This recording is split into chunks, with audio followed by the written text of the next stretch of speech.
Hey guys, thanks so much for joining me today for this live unboxing with a 100,000 subscriber plaque. And I also got another really cool thing, a package from Warrior Island. Special shout out to James Jefferson. So I'm going to unpack those. I see there's already a bunch of comments here and some questions. So, of course, since I don't have a guest with me live, I can actually read all of these comments and comment on these and go over the questions. So let me do that real quick. And then I'm going to share my journey with the YouTube channel. It's been exciting. It's been a long time, 3.5 years before getting this. So that was a big goal, a big milestone. I think the stats are that less than 1% of YouTube channels ever hit that milestone. So I'm very proud, and I worked a long time and very hard for that. So anyway, let me go over some of these questions. River Ben Kings, awesome job, Viking. I have two questions. What was your favorite and your least favorite experience with guests? You've had a lot of great guests. So I would say my favorite experience, and I'm quite honored, by the way, was having Sheldon Lettich on and really kind of building a rapport with him and a relationship with him, because this is a guy that made some of my favorite films back in the day. So it was an honor to talk to him. But he liked the videos I did with him so much that he let me put his short film Firefight on the channel as like the premiere, the exclusive. I'm sure it's going to be available in other places, but for him to actually let me share that with all you guys on my channel, that was quite an honor. So it was really cool. As far as like least favorite experience, I'm sure you guys can guess if you've been following the channel. His name is AJ, and it's quite interesting how that relationship like deteriorated, man. Like he just went crazy saying, "Oh, a lot of you guys knew he was like a big Michael Jai White hater, and he used to like Van Damme a lot though, but then he became a big Van Damme hater, and then he became a big Viking Samurai hater. So he's just a hater all around, making ridiculous delusional comments like, "Oh, I could beat up Michael Jai White, Jean-Claude Van Damme, and Viking Samurai at the same time." It's like, dude is beyond delusional. Anyway, that was my least favorite experience. So let's go over some more of these. Oh, Brock the Badger. I briefly answered this in the comments section already. Viking Samurai, how long have you been doing martial arts? So consistently since I was in 8th grade. I did train in judo for like a year when I was in elementary school, but consistently since the early to mid 90s. So that's why I call myself a lifetime martial artist. It's just part of my life. In fact, after this live, I'm going to go to the gym. I'm also like a lifetime fitness dude, lifting weights. So I'm going to do that, and then I'm going to train my martial arts. It's just a lifestyle. Okay, what are the comments we got here? Oh, Martino Muay Thai. What's up, Martin? It's my buddy Martin. Check out the link in the description, by the way, because he created the next big creator platform, and it's really going to be suited towards like fitness and martial arts dudes. That's why we teamed up. So I'm going to help spread word on that a lot. But check it out. Click the link. We already got Muhammed Kisi on there, and we're going to have a lot of other big name martial artists on there. Of course, I'm on there, but we're going to have some really big names in the future. And it's kind of like fans follow. No, that's fans follow me. It's kind of like OnlyFans, except geared towards just martial artists and fitness guys and other people too, but none of that like adult content. Most of those content creator platforms are, made for.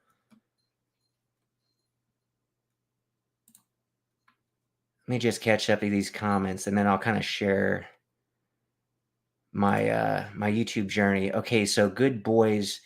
That Sam Furstenberg interview is my favorite. Must have researched that 100 times. So I'm not even done breaking that down. I still have a couple like video topics to edit out of it. And that just kind of gives you an idea of how time consuming, running the channel is, because I always have so many new topics I want to cover, so many new guests to interview, and I just have this backlog of footage I still have to edit. So I still got videos to edit with Benny Urquidez. I still got videos to edit with like so many people, including Sam Furstenberg. That's why I've been doing more live videos, by the way, where I get the guests live. So at least you guys can see everything initially. And then some of those lives I'll break down into smaller videos, which I've been doing recently.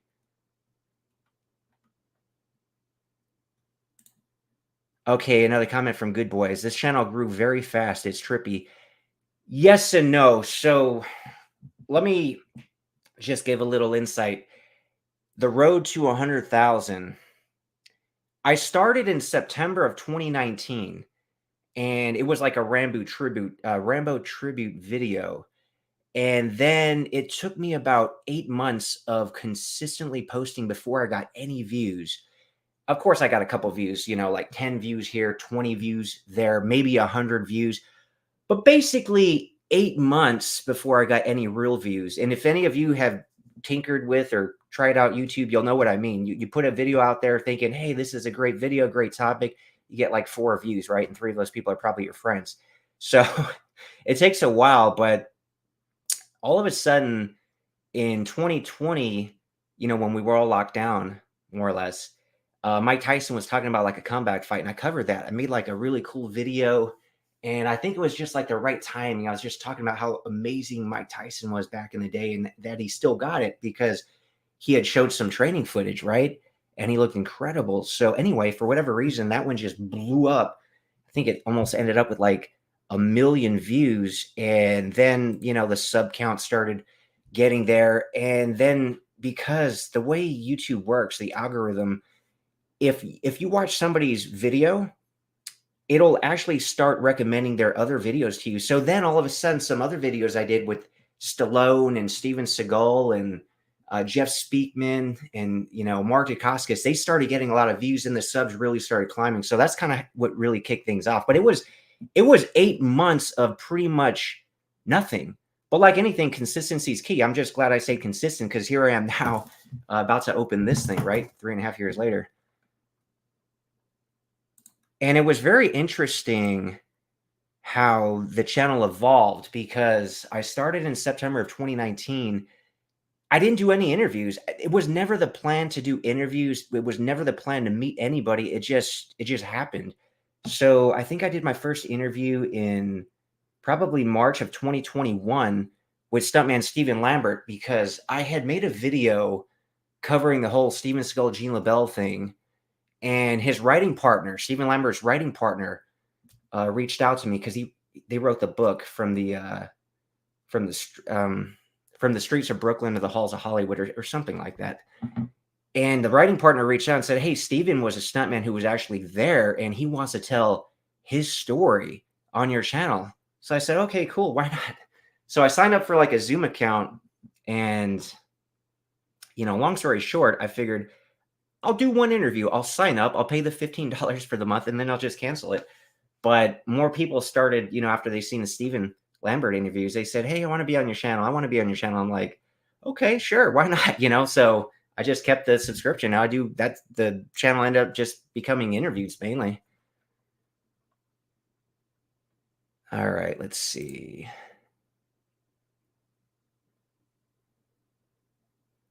Oh, Brock the Badger. Thanks again, Mr. Viking Samurai. So you're an all-around martial artist that's been training for over 25 years.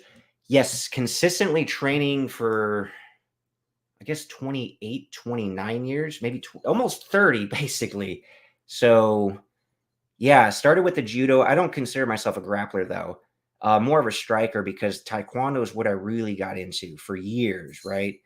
And then it was Kempo karate, though that school did have a couple of other martial arts in it too. It wasn't just pure Kenpo, though. To move up, you did have to go through, the you got to learn the forms and all the different techniques, and then more kickboxing.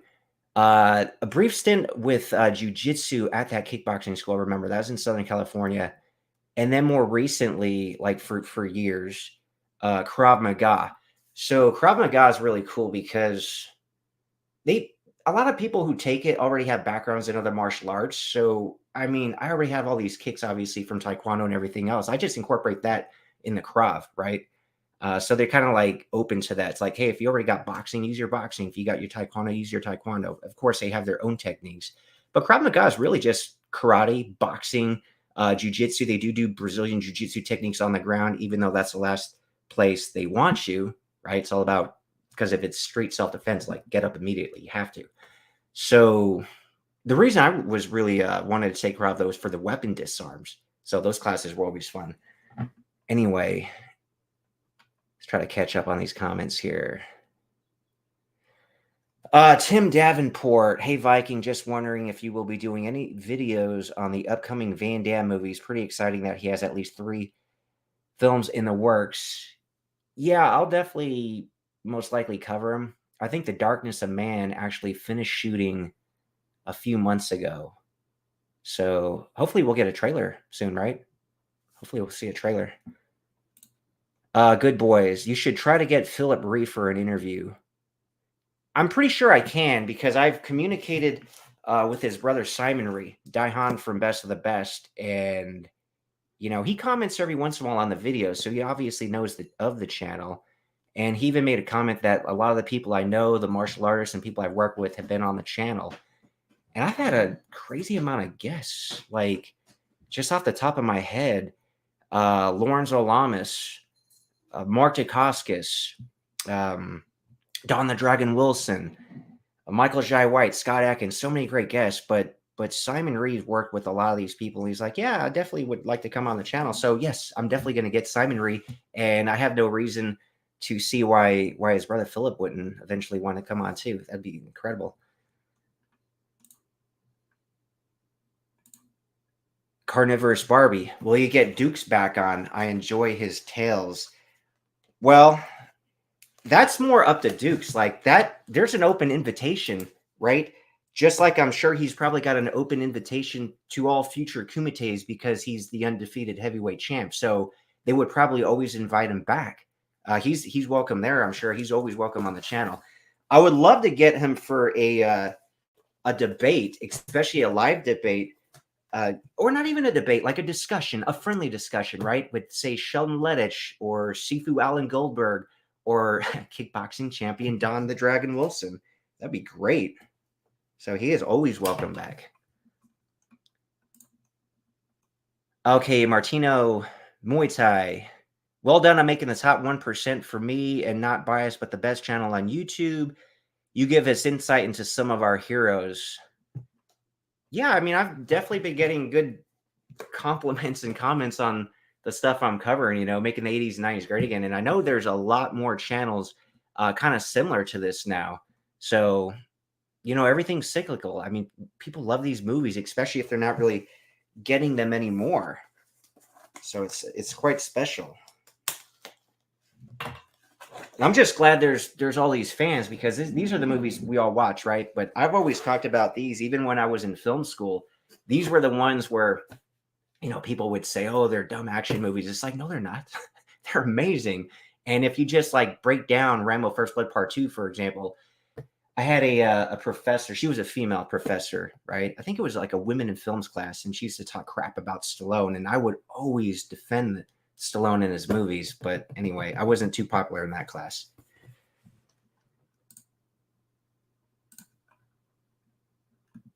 Okay, good boys. You should still get him for more crazy interviews. Yeah, definitely, man. Let's see. Oh, Ollie Luciano, what inspired you to make videos in the first place? That's a good question, man. So I was kind of bored, and I always liked editing, and obviously this content I was always interested in. I just had like a creative bug. I felt like I had to do something, And yeah, I didn't really know what I was gonna do. I mean, the early days, if you guys go back to the beginning of my videos, I had workout videos, which I still do. I had a video where I saved my cat from cancer. I at least extended her life because she was bad, man. Stage 4 lymphonia. And the vet said she had a month to live, which she was dying. Like she couldn't even have energy to go to the bathroom. She wouldn't eat nothing, skin and bone. And, doing a lot of research, I found these more natural products, and she lived like another 2.5 years, long story short. So that was quite incredible. So I made a video about that and a video about fixing my garage door. I just felt like I wanted to, shoot something and edit it, right? Because I wasn't making any movies or anything, but I'm like, I'm still interested in doing something video related. So I just had that creative bug, man. Bracket 73. Greetings by the John Claude Van Damme Spirit page. Thank you. Yeah. I mean, this channel probably, I've covered so much Stallone, so much Van Damme, so much Steven Seagal, not nearly as much Arnold as I should have. Covered a lot of different martial arts, and Jiu-Jitsu, Aikido seem to be interesting topics, right? um, but yeah, a lot of Van Damme fans have found the channel for good reason. I mean, I have a playlist just on the movie Bloodsport alone, which, you know, that's one of my favorite movies growing up. So a lot of coverage on that. That cat looks like it would be a great special guest star. Oh, yeah. So I'm catching up these comments. Ollie walked by earlier. Ollie's always popular on the channel, man. That was the one when I first did an interview with Sheldon Lettich. He was like, "Is that a cat?" Ollie was just sitting here like a statue, right? A lot of cool comments on the cats. Okay, Kato771, congrats on 100K, much deserved. The best content, hands down. Let's just hope they spelled my name right on this plaque, right? Wouldn't that be embarrassing? Anyway, oh, look at this. Some 100,000 subscribers. So these things take like a few weeks to actually come. And the channel now is almost at 104,000. So we're still growing nicely, man. I can't wait. The next goal is obviously you want the round numbers, 200,000, but I got 250,000 in the head. So it says, just how far have you come? If each one of your subscribers were a light year, they could take you from one side of the Milky Way to the other. That's far. And it's why today we're so excited to celebrate your special YouTube journey with you. And thank you guys for celebrating this with me. If it weren't for you, I wouldn't have any subscribers. So thank you. It's got to show gratitude. Not only have you brought a unique voice and style to the world, you've also created valuable connections and built a community along the way. That is very true. I've actually, some people who just watch the channel, I've developed relationships with and I communicate with. And a lot of the actual guests, I still keep in contact with the vast majority. So the networking, it's in the community building. That's a big win. It's very cool.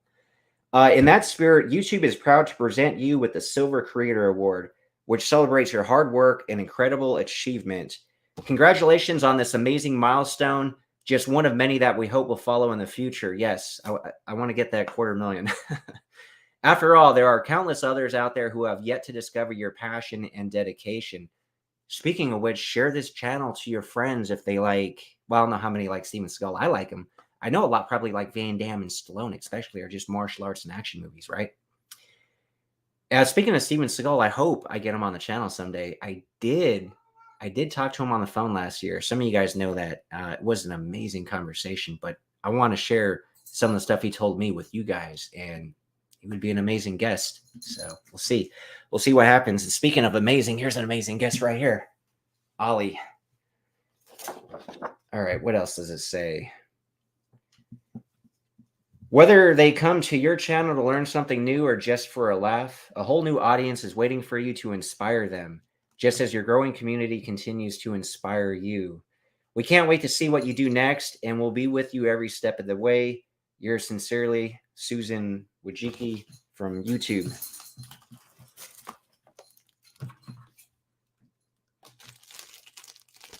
Okay, look at that. Presented to Viking Samurai for passing 100,000 subscribers. And they did spell my name right, so that's great. So you know this is going to be prominently displayed over here in the bookcase, right?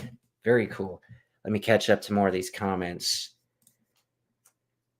El Capi de Ciem. Congratulations, Viking Samurai, on the 100K. What's your advice for a guy in his late 30s who wants to get into martial arts and bodybuilding but feels way too insecure to start? You got to get rid of the insecurity, man. You just do. So long story short, just do it. Just do it. Like, what's the worst that can happen? You know, only good can happen, in my opinion. So remember, linked, go to my Facebook group. That'll actually, I'm giving some tips with like dietary stuff, training stuff, supplementation stuff. And you guys can ask me anything in there. Just go in the group, say hi, ask a question. I'll literally record you a video and give you an answer. So it's very personal. So go in that group to start, man. But as far as martial arts, because there's so many styles and there's a lot of benefits to different styles, you have to ask, what's your ultimate goal and reason why you want to train martial arts? You just want to get in a better shape, probably something like cardio kickboxing is good enough, or just kickboxing, hitting pads, doing whatever. You want real self-defense, I'm going to say Krav Maga, and that's because I don't want to sound biased, but that's because I've trained in that, and for real self-defense and building the awareness and everything is great. It's great. And yeah, so it really kind of depends what your goal is. But check out the Facebook group, especially if it comes to more like the bodybuilding and the lifting, right? I learned a few things over almost 30 years of consistently training. Okay, yeah, okay, so good boys. People still getting here. I'd totally wait to open that plaque. Yeah, I think I waited a pretty good amount. Oh, my buddy Cinematic Tendency. Go ahead and check out his YouTube channel, guys. He says, congratulations, Viking Samurai. Happy for you. Thanks so much. Oh, Tim Davenport. It's fun. I think it's finally time to show us what's in that super top secret box. I don't know if that's time yet, man. Maybe on the next solo live I do. I'm telling you, it will blow you away. Like, it will blow a lot of you guys away. It's very exciting. It's something I've been working on, oh man, for probably 2 years now. And, you know, me and my partner working on it, we've made a lot of progress, but there's been a lot of, I'd say a lot of excitement, but a lot of frustration. So when we finally pull this thing off, it's just going to make it that much sweeter, man. But it will be tied into the channel because I think it deserves to be, because of what it's related to. Anyway, I'm not going to reveal it just yet. Sorry, man. Ali Luciano, who is your favorite guest that has appeared on your channel? I've had so many great ones. I can't really answer that because it'd be like asking me which of my cats are my favorite. And they all have their qualities, right? There's all great things some of them bring compared to the others. So I can't answer that question. I will say, though, speaking of my favorite cats, my wife did answer that question, and I have very mixed feelings with what she said. So I really can't answer that, though. The cats or the guests. Charles Howard, I can't wait for the Van Damme interview. I had Van Damme on. Chris Van Damme, Van Damme's son. In fact, in a lot of ways, I think that was more interesting because we've seen Jean-Claude Van Damme like everywhere on interviews, from professional interviews on those big Tonight shows from the 90s to more recent stuff on YouTube or things he's covering on Netflix, or him just going on and, you know, doing one of these like Ask Me Anything things on Facebook. So, but we haven't really heard that much from Chris, and he has an interesting story. I mean, come on. If your father is somebody like Michael Jordan or Mike Tyson or Van Damme, I mean, you kind of have a interesting experience, right? If your father's this big of a person that millions of fans around the world love, anyway. Watch those interviews. He'll describe everything and share his experience. But I feel like that was more interesting than if I just had Jean-Claude on. Now, I would love to have Jean-Claude on someday. In fact, ideally, it would be kind of like one of those Jesse Ankam type videos where, I don't know if you guys know who that is, the karate nerd. When he did the Michael Jai White video, he traveled out there and trained with them, right? Did like a movie fight scene, shot some guns, lifted weights, ate some food. He did that with Steven Seagal too. So if I ever have Jean-Claude Van Damme on, I would love to spend some time. Let's do some training and eat a meal, or, you know, watch him do the kickboxer thing at a club or something, right? So anyway, hopefully something big like that could happen someday. The Bronx Movie Lover. Congrats, my friend. Have you seen the movie The Tournament from 2009? Such an underrated martial arts fight between Kelly Hugh and Scott Adkins is good. Oh, that's a Scott Adkins movie? I know, I never heard of that, dude. So I have not seen it. It kind of sounds interesting, though. Max Devenrow, $2. Top 5 Van Damme's movies. Thanks for the $2, man. Oh, just quick off the top of my head, not even in order. I'd say obviously Bloodsport's up there, Lionheart, Double Impact, Hard Targets. Probably Kickboxer. I'd really have to think about that though. But I know the top 4 without even having to think. Alex Ferriel. These videos are great. You worked for it and earned it, and you will get 1 million soon. Thanks, Alex. Thanks, Alex. He's a big supporter. Good boys. The YouTube algorithm used to block me from finding your videos. I found your channel 2 years ago via Google. Damn algorithm, man. You're supposed to work in my favor, YouTube, not against me. So I don't know what's up with that, man. I don't know. Glenn Gruesome. I think the first videos I saw from you were the Rambo physique ones. Yeah, those were really popular, man. And you know, one common comment that I will get from those, by the way, is that because I'll talk about the physique and I did research, talk about how he trained for that physique, how he ate for that physique, and then people will say, "Oh, you left out all the drugs that he used." So we don't really know. Um, I'm pretty sure he was natural for First Blood. I think he was natural for First Blood Part 2. Rambo 3 is the one where he will even say he used that extremely powerful amino acid. Pretty sure that's growth hormone. So that's the one that we know he wasn't natural anymore in Part 3. But people will even give me crap about his physique in Part 2. And I think he was natural, but one of the reasons I make these videos, even I did a video like Jean-Claude Van Damme natty or not, or Michael Jai White natty or not. The reason I do those videos, I give these guys the benefit of the doubt. I don't care as much as whether they were natural. I care about, can somebody build that physique that they did naturally? And yes, I do believe they could. There was a stage in Michael Jai White's career where it's like, maybe not so much, but he's got really good genetics. And I think the vast majority of his career was natural. That's what I think. Whether he did it or not, that's on him. But the point of me putting that information is just, I think a lot of people get very jaded. They'll just see any guy, they have some muscle, they have some definition. They'll just say steroids. And they're doing themselves a disservice, especially if they want to get into shape themselves, because having those limited beliefs, you're never going to achieve a great physique if you're just saying every guy who looks halfway decent is on stuff, because I'm telling you, they're not, for one. Anyway, join the Facebook group. I'll share everything that I know. Because like I said, I've been doing this for almost 30 years. And people will, accuse me of stuff, dude. I'm like, believe what you want, man. Believe what you want. Anyway. Oh, another guy wants to know what's in the super top secret box. Not yet. Not yet. Paul Bartholomew. Always excellent content. Always learning from your segments. Continued success. Thank you, Paul. And you guys can find him on Facebook because he is an author. He's into cryptozoology. He actually sent me a couple of books. I have them over here somewhere. So, that's another big interest of mine, by the way, UFOs and like Bigfoot and that kind of stuff. Simon, Viking out celebrating window shopping with his wife after opening the 100K subscribers award. Hey, hun, look at this jacket. Do you like tigers? I like tigers. I think we should get it. Rocky, he's always giving the Rocky references, man. Always the Rocky references. Okay, BOV action. If you were to do one of those big YouTuber boxing matches, would you feel the need to make it a kickboxing match? I think we'd love to see you in someone like AJ Spar. Love the videos, big guy. I would actually want a big name, man. Like, I would want a big name. I would actually prefer celebrity boxing because I really just would love to focus on nothing but boxing.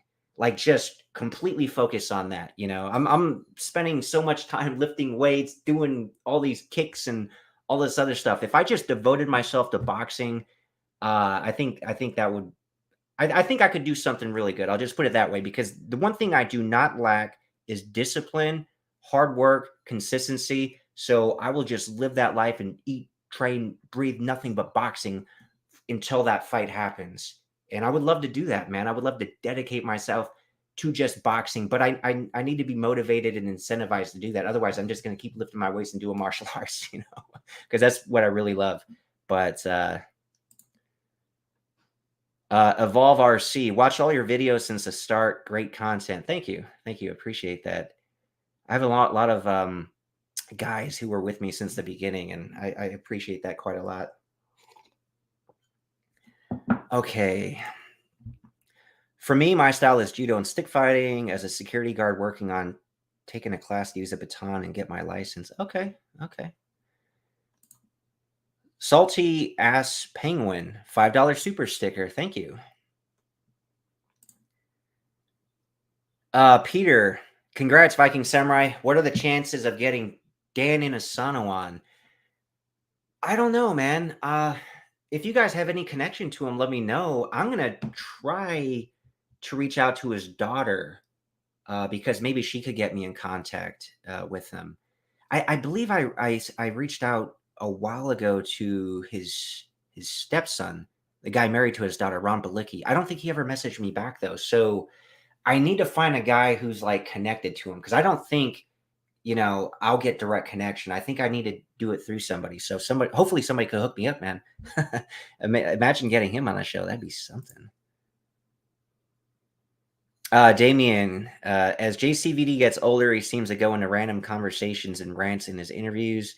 Do you think this will happen when you finally get that JCVD interview? Well, see, the thing is, if I got to spend like the day with them, hang out, we do some stretching, we do some kicking, maybe some light sparring, that would be cool. We eat a meal, we go, to the beach or something, hypothetically, if it's in California. Even if you went on like, random conversations and rants, like there'd be enough footage there where I could just kind of cut some of those things out, right? Simon, what about interviewing Tommy Rosales, Mexican stuntman in loads of big films? I can't find any other interview with him online. Be perfectly honest, I never heard of the guy. I will look him up, and the fact you can't find any other interview with him online would actually make me want to get him. Who wouldn't want an exclusive, man? Viking Samurai, you got Adesanya or Pereira tonight? I'll give the rematch to Adesanya, man. What do you guys think? Let me know. Any plans on getting Lauren Avedon on? I'd be open to that, man. Like, I think he has somebody who helps him work his social media profile on Facebook. And he posted one of my videos, and I commented on it, said, "Oh, hey, cool, Lauren, I should get you on sometime." And then either him or the guy running his account said, "Oh, reach out to this guy," which I messaged him, but then I don't know what happened, So maybe he replied and I didn't get the notification or whatever, crossed wires or lost contact. Anyway, I'm sure I could get him on. He's doing another film with Cynthia Rothrock. Like it seems like every martial art from that era, every martial artist from that era is going to be in that Black Creek movie. So maybe he'll talk about that and some of the other stuff, right? I'm sure I could get him. River Ben Kings. I think Action Viking was your first clone. He seems like a good guy, but definitely stole your gimmick. Hey, man, if he wants to be blood fight or blood match, that's cool, man. But just remember, I'm Bloodsport, the original, right? Alex, I wish I wasn't at work so I can watch more of these on the weekdays. So this one's neat so I can watch it live. Yeah, let me know, guys. I figured probably get a pretty decent amount of people here because it's not a work day. But, obviously a lot of my lives, I try to, coordinate with the person, the actual guest. And sometimes it's easier during the week. And not everyone's even in the US, which is why I do them earlier because the European audience wouldn't be able to watch them if I did them like at night during the week. But anyway, I'm just experimenting, man. The live is kind of a newer thing. Speaking of lives, I do have one this Wednesday coming up, 3 p.m. Eastern, 12 p.m. Pacific with Derek Wayne Johnson. He's the guy that made some amazing documentaries like the John Avildsen one and also the Frank Stallone one. And then he also actually edited the Making of Rocky IV Director's Cut documentary. So he's going to be cool to talk to. He's also a lifetime martial artist. A lot of the people I interview are martial artists on here, of course. Perry Fan 49, are you getting any closer to a possible JCVD interview or another interview with Chris? I'd love to have Chris back on, right? And I heard, I don't know for a fact, but I heard that he might be involved with a very cool project. So that would be the perfect time and reason to get him back on. To talk about the project, do some promotion and let us find out more about it. What is so top secret about that box? Well, anybody who knows anything about it has signed an NDA. I'll just leave it at that. Marluxia Skythe. Hey, Viking Samurai, what do you think about Jeff Speakman? Would you ever get an interview with him if you could? Absolutely. Absolutely, man. The Perfect Weapon is amazing. And I like what he did with Kenpo 5.0, how he evolved that. So he would be an absolutely incredible guest. In fact, I got to get a hold of him because I know Prince Garius. If you've seen him on the channel, Prince Garius, I did some cool interviews with him. he's really closely tied to Jeff Speakman, and I got, Jeff Speakman's contact info. So there's a lot of people I still need to contact. About a half dozen phone calls I actually need to make in the next week with people I haven't yet talked to. And usually when I first start meeting people, that initial call could be kind of long, and then later calls not so much. But it's very time consuming doing all this, by the way, guys. Not just the editing of the videos and setting up this stuff, but meeting people and doing the networking. There's so much time. Like, I don't remember the last time I took a day off, because obviously I am doing some regular work right during the week outside of the channel. But the channel is like a 24-hour, 7-day a week thing in a way, always going through messages. I'm getting Facebook, Instagram, YouTube stuff, emails, and some other things. The cool thing about the channel is that it's kind of open doors. I think a lot of YouTube channels do that to people. Like, it opened doors and new opportunities that kind of work into like the brand somebody builds. Like, I cover action movies and martial arts and all that. I'm a martial artist, a fitness dude. And that opens up like opportunities, right? There'll be big announcements in the future. I'll just put it that way. If everything goes according to plan, even if half this stuff goes according to plan, all the stuff behind the scenes I've been working on, including what's in that top secret box. Let's see. Oh, hey, what's up, J Roos? J Roos Theory. Great channel. It's like a time machine to the 80s and 90s. Definitely, man. Definitely. Another one. Will you ever interview Van Damme? That's a hopefully, man. Hopefully I'll get Van Damme someday. Hopefully I'll get Seagal someday. Maybe even Stallone someday. I need to get one of those 4 guys on the Mount Rushmore of action. I think I made up the Mount Rushmore of action, by the way, and I have a cool little graphic. So I don't know if anyone even came up with that before. Maybe they did, maybe they didn't. But my Mount Rushmore of action are those 4 guys: Arnold, Stallone, Van Damme, and Seagal. So if I can get one of those interviews, that would be ridiculous, right? Okay, let's see here. Only the strong for 89.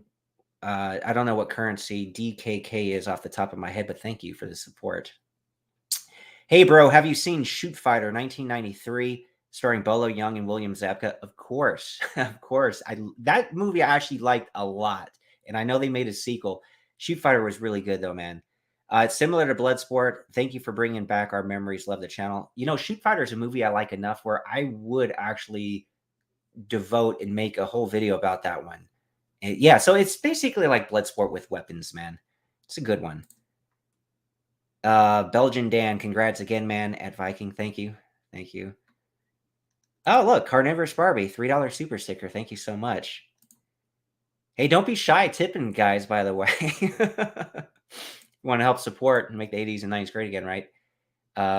Speaking of which, let me open this package from Warrior Island and click the link. You go to the website, warriorisland.com. You want to find out more. And they got a Kickstarter, right? So speaking of supporting, man, if you don't throw any tips my way, consider the Warrior Island Kickstarter, because this is a really cool comic, TV show, and then upcoming feature film with Show and Lettich attached. So that's going to be incredible. But, it needs the fan support. So check out the Kickstarter, support Warrior Island. And let's see what I got from Warrior Island, by the way.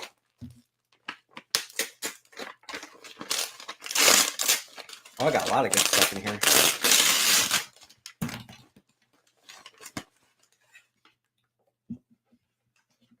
See, I told you guys it was a comic. So look at that. That's issue number 10. Issue number 9.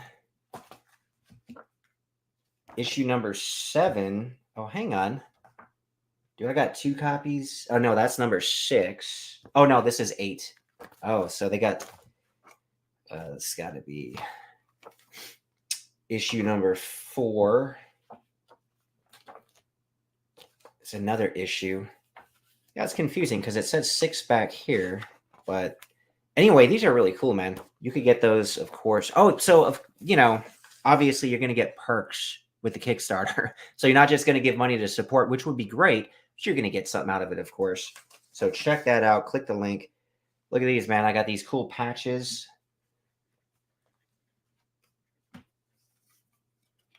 I don't know if you guys are in NFTs, non-fungible tokens. I mean, for me, I actually like physical stuff I can hold, but you know, some people like stuff in the digital sphere, so you could get that too. Issue number 2.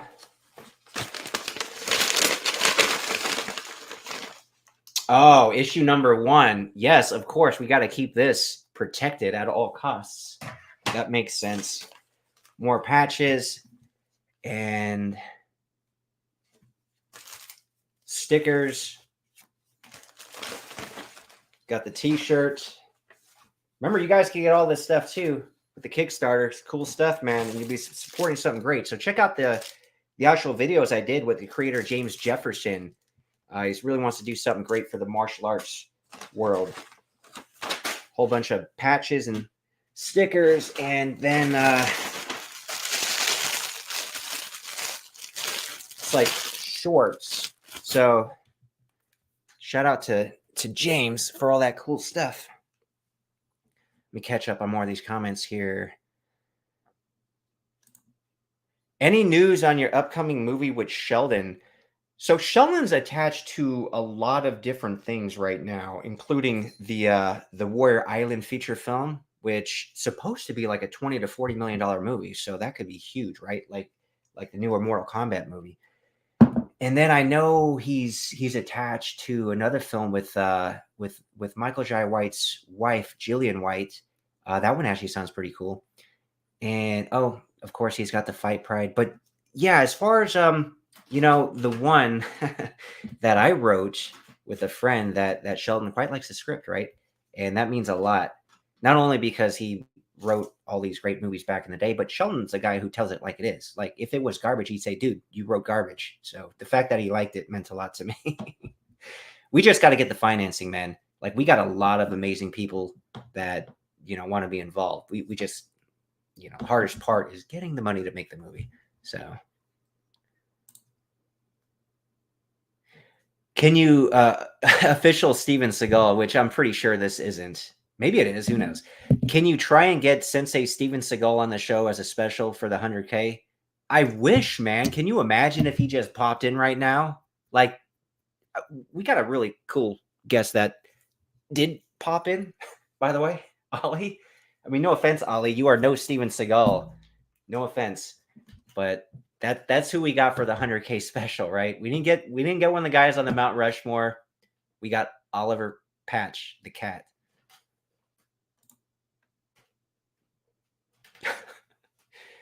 Oh, here we go.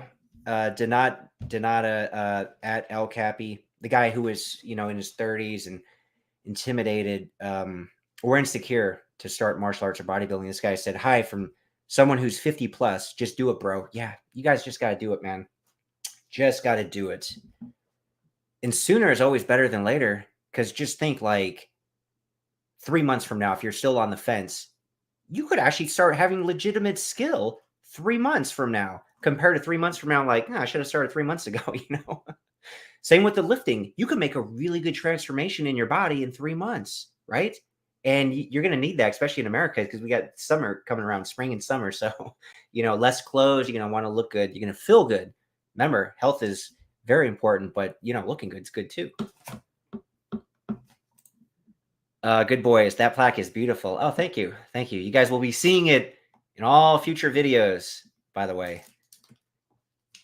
Adib Pool, congrats, 100K subs, long time overdue. Would like to see Ramsay Dewey and yourself talking about Krav Maga on here one day. With the face that he made in that emoji, I'm thinking, look, I like Ramsay Dewey. Maybe Ramsay's not really a fan of Krav Maga. I don't know, man. I watched some of his videos. I don't watch them all. I do like him. I do find him entertaining. I do find him knowledgeable. I find him skilled, unlike some people, which one of my guests that I've had on in the past, who I'm going to have on again soon, talking about some of the John Wick 4 stuff, thinks quite differently about Ramsay. Some of you guys might know who I'm talking about. Richard G, it's a script, I bet. Oh, are you talking about the top secret box? Who knows? Maybe that's the Sheldon Lennox project. Who knows, man? Good boys, you will get the gold plaque. Richard G, I know one day you will get Jean-Claude on the channel. Axel Stone, thanks for the £2. I think that's pounds. It's either pounds or euros, but thanks either way. Any chance of getting Stallone on the show? I hope so, man. That would be incredible. Like I said, any of the Mount Rushmore dudes. Axel Stone, I love Jesse's video with Seagal. Found it super interesting and informative. So did I, man. And I think that changed a lot of people's opinion about Steven Seagal. Like seeing him now more humble and his wisdom and everything else is great for his image. I'm pretty sure if I get him on the channel, look, I'm a Seagal supporter and fan, and I think it'll help his image if he comes on the channel. Otherwise, what are we left with? Watching that space ice dude just trash Seagal, talking about like how he's the worst on the planet and the worst movies and everything. I mean, that guy. That's what's out there with Seagal, man. Just a lot of negativity. That channel's kind of funny though. I'll give him credit for that, but it's too much negativity. J. Rue's Theory. Congrats, Viking. What 80s movie inspired you the most to train? There were a lot of good ones. I love Best of the Best. I love Kickboxer, but the most Bloodsport, man. I literally, had the VHS tape. I would put it in every single day, watch the training montages, watch the fights as I would stretch in front of the television. So even back then in the 90s, I was able to do the splits on chairs, which I still do now. So consistency, guys, you can maintain this, man. You can maintain this. I don't even consider myself old, but technically middle age. Some people consider old, but because of consistency, because of healthy living and diet, I still, in a lot of ways, feel like I'm in my athletic prime. So, all comes down to lifestyle. Jason Dugdale, do you have a definitive thought on Frank Dukes? I kind of do. I just don't know if I want to share that publicly. Let's see. Watch MMA, man. Awesome, brother. Congratulations. Thank you. Alex, that would be a dream come true, hanging out with JC for one day, wouldn't it, man?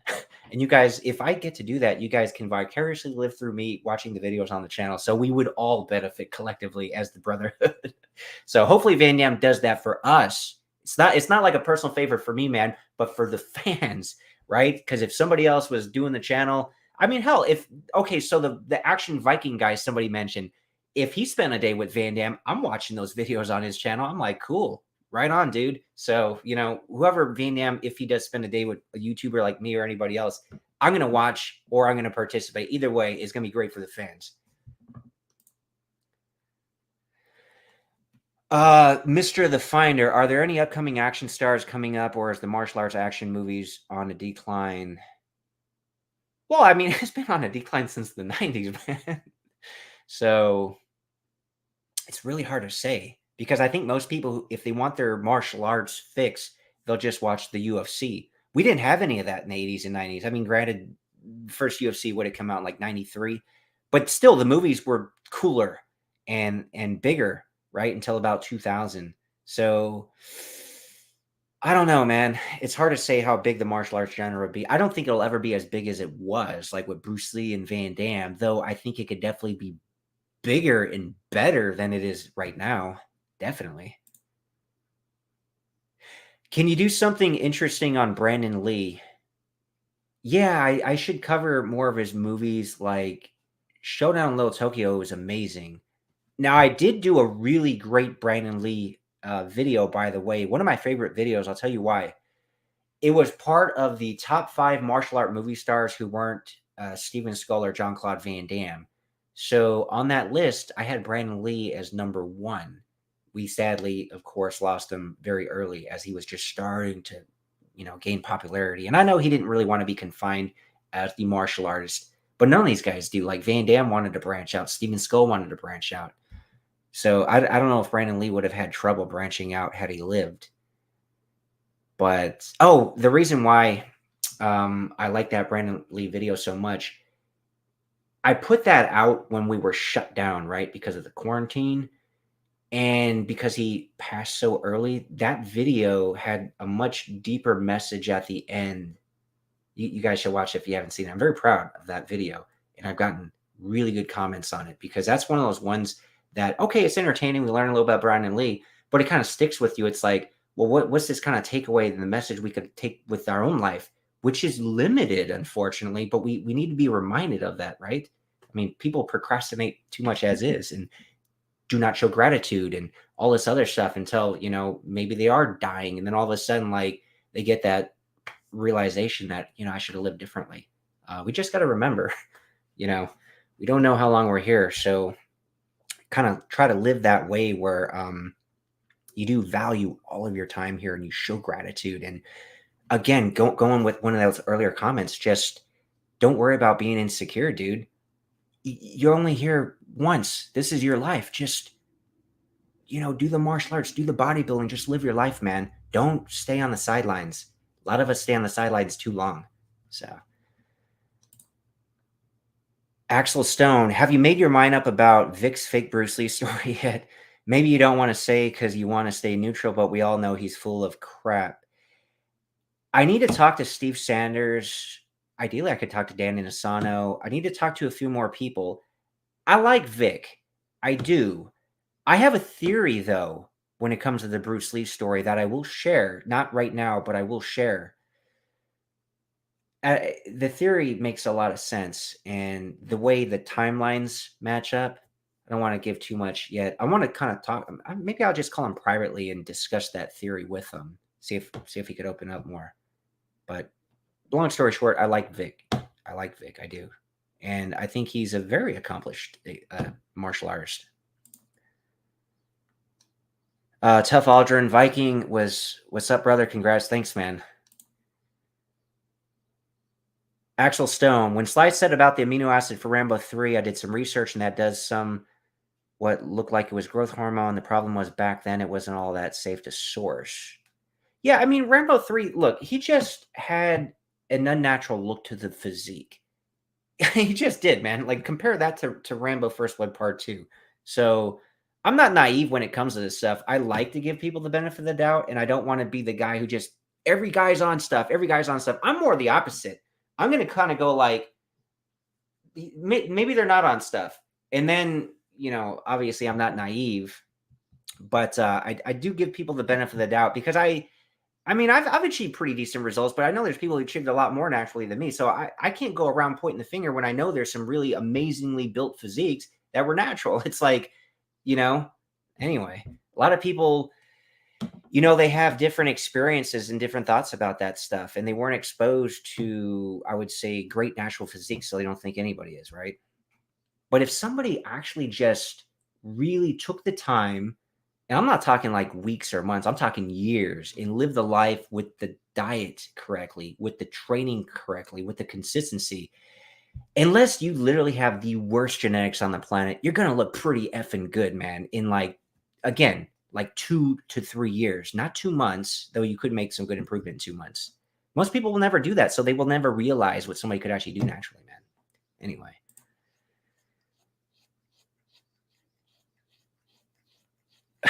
Axel Stone talking about growth hormone there. Eddie Rodriguez, steroids or not, still takes hard work and dedication. That's true. I mean, somebody can't just take a drug and look amazing. They're still going to have to bust their butt in the gym regardless. So, you still have to give people credit where credit's due for the hard work and the discipline and everything else.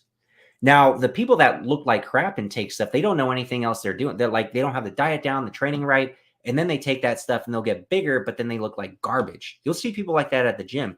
But the people who look beyond phenomenal, have the fundamentals down, probably have been natural for years, got the training, diet, everything else down. And then if they add that stuff, those are the people that just look beyond ridiculous, right? But you gotta have the foundation of knowing what you're doing naturally first. And I think most people few years in will say, you know what, this is good enough. I'm never going to step on a stage. This is good enough. And that's my story. Like, I got pretty good results because I was so disciplined and researching and trying stuff. And, obviously reading Flex magazine, Muscle and Fitness back in the day, Muscle Media 2000, the Arnold Schwarzenegger Encyclopedia of Bodybuilding. So I lived and breathed that stuff. Right.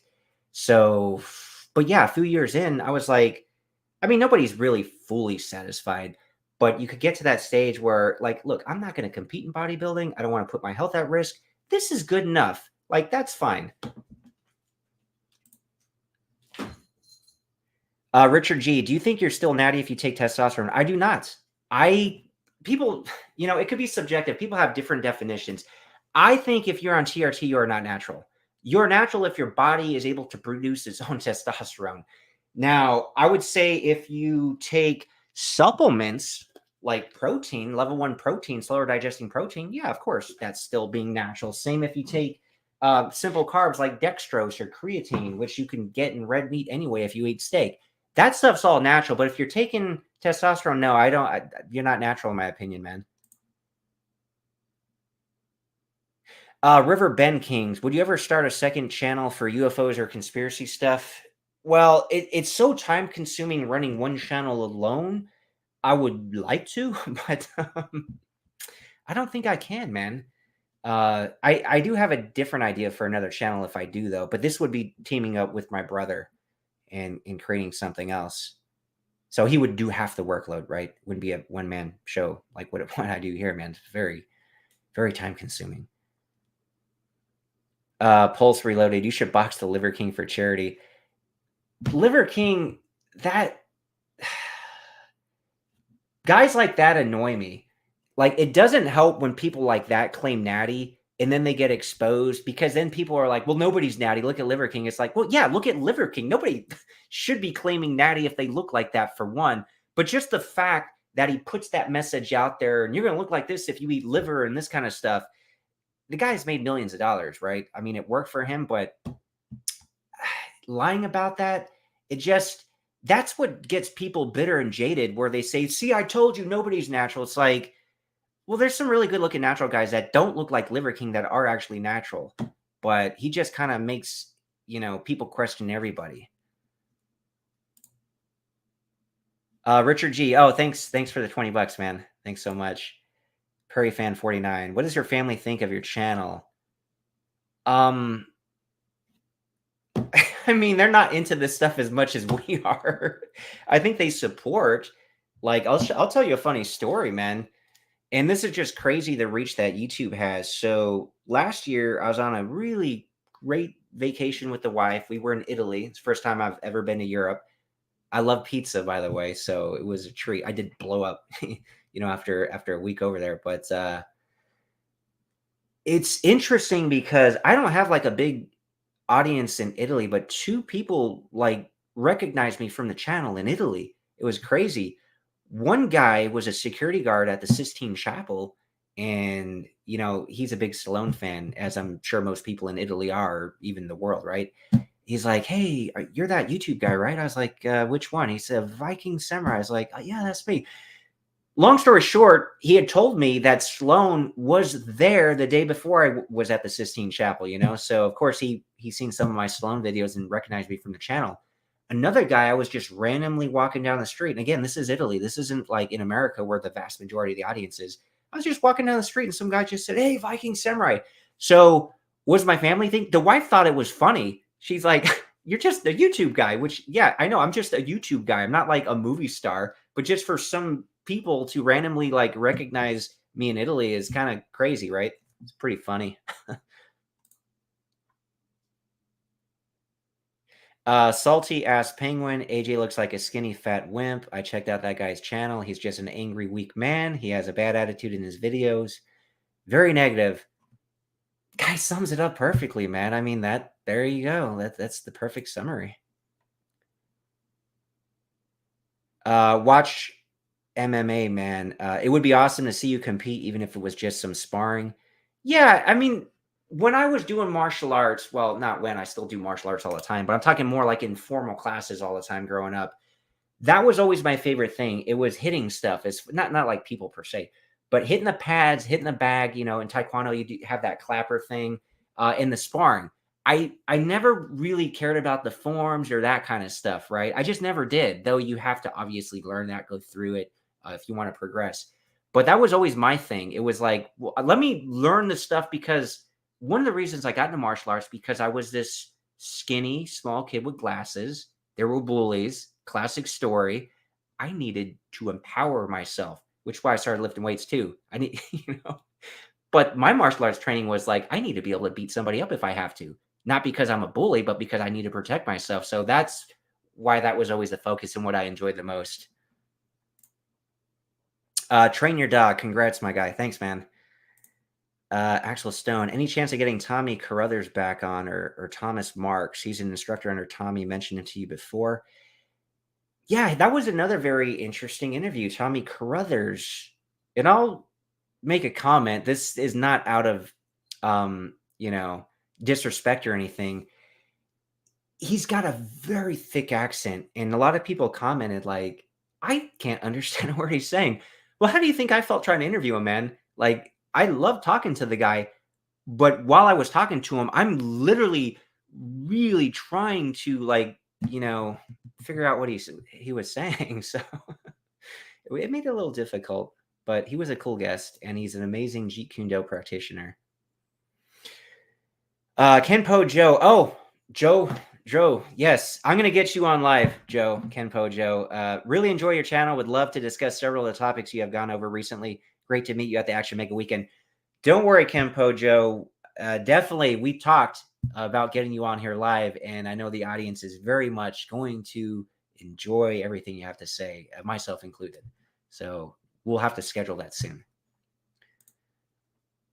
Tim Davenport, I think a fun interview would be with Big Bang Mike Olasky. He's connected to the Inosanto family too. Interesting. Maybe. Might have to look that up. Axel Stone would really be great if you could get Inosanto, that's for sure. Oh, big time, man. Really would be.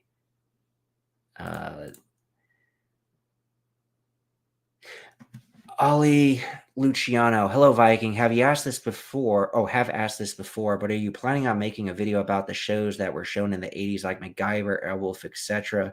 Bet that video have gotten a lot of views. I'll say no. As much as I love the 80s and love those shows, I feel I barely scratched the surface. Like I mentioned, I haven't even finished editing that Sam Furstenberg interview, and that was a long-ass time ago. And there's so many other, and again, guests keep lining up. I'd love to get Dan Insano. I'm going to get Kenpo Joe.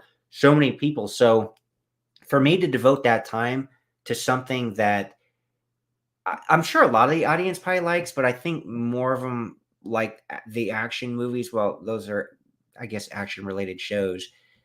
It really seems like the martial arts is kind of a focus though, right? With Van Damme and Seagal and that kind of stuff. So for now, I'd have to say no, man. Like, I barely scratched the surface on what I'm doing. And I got so many cool video topics. So even non-interviews, video topics I want to do. I literally have a list of like 100 what I know are amazing videos. I got to get to those someday. From Nepal, 1:18 a.m. Hi to all. Hey, how's it going, man? You should probably get some sleep, though. You could always watch this later. But that's cool. Thank you for tuning in.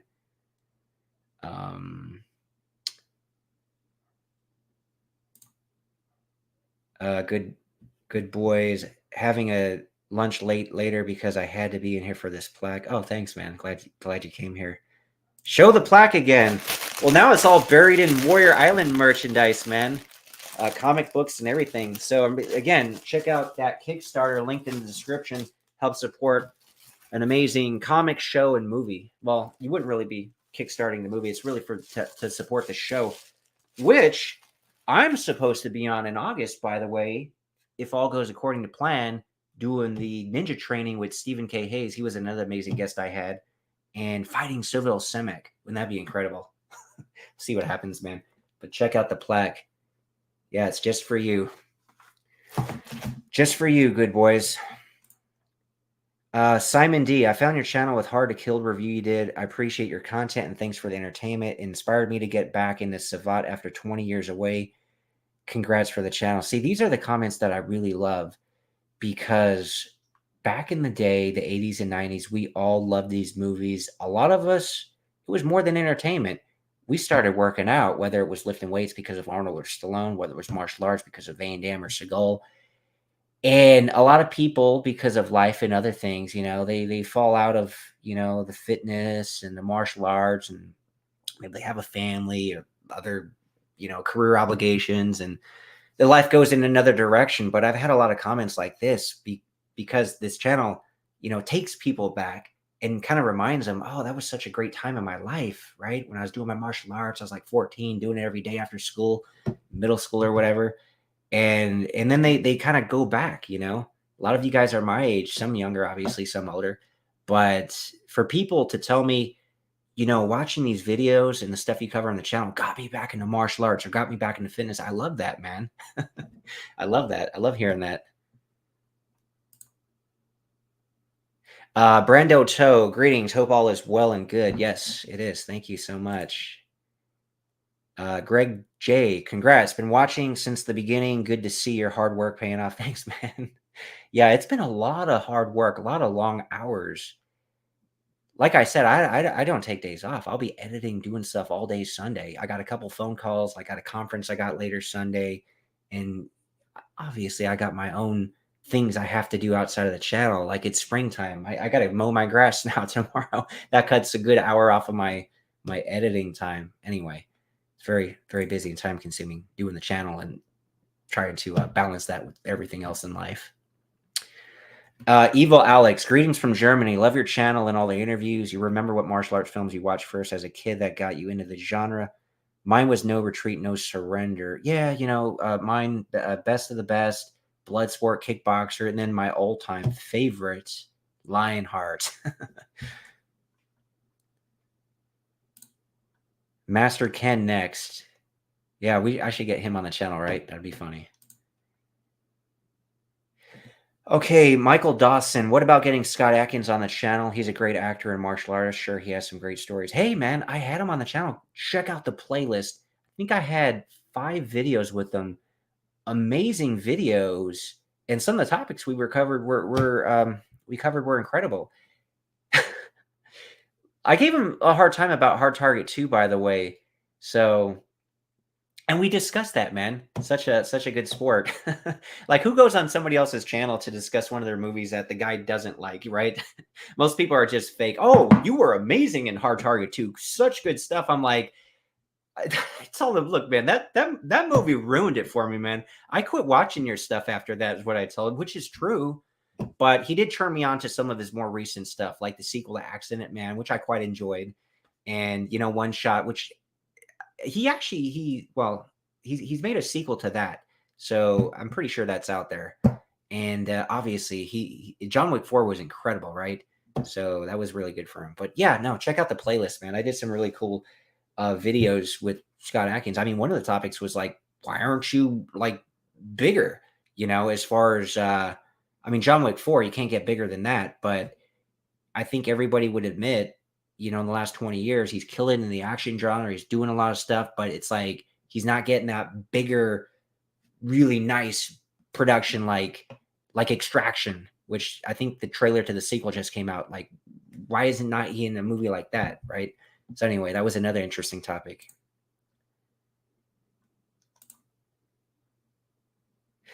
Frank Dubois, Viking Samurai, please interview Tom Bleecker in regards to Vic Moore versus Bruce Lee. He's best friends with Chuck Sullivan. Yeah, you know what's interesting? So another guy just recently was talking to me about Tom Bleecker, and you know, told me about the book that he wrote and all this other stuff. So first things first, I'm gonna order the book. I'm gonna read the book, study, find out more about Tom. So when I have him on, it'll obviously make the interview a lot better because I have pretty good background foundation on him.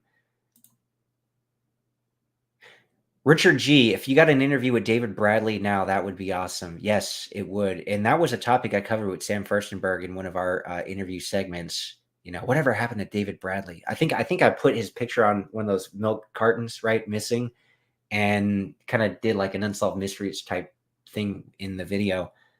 But we are friends on Facebook. So, and I know that's his profile, by the way, because people have communicated with him over the years.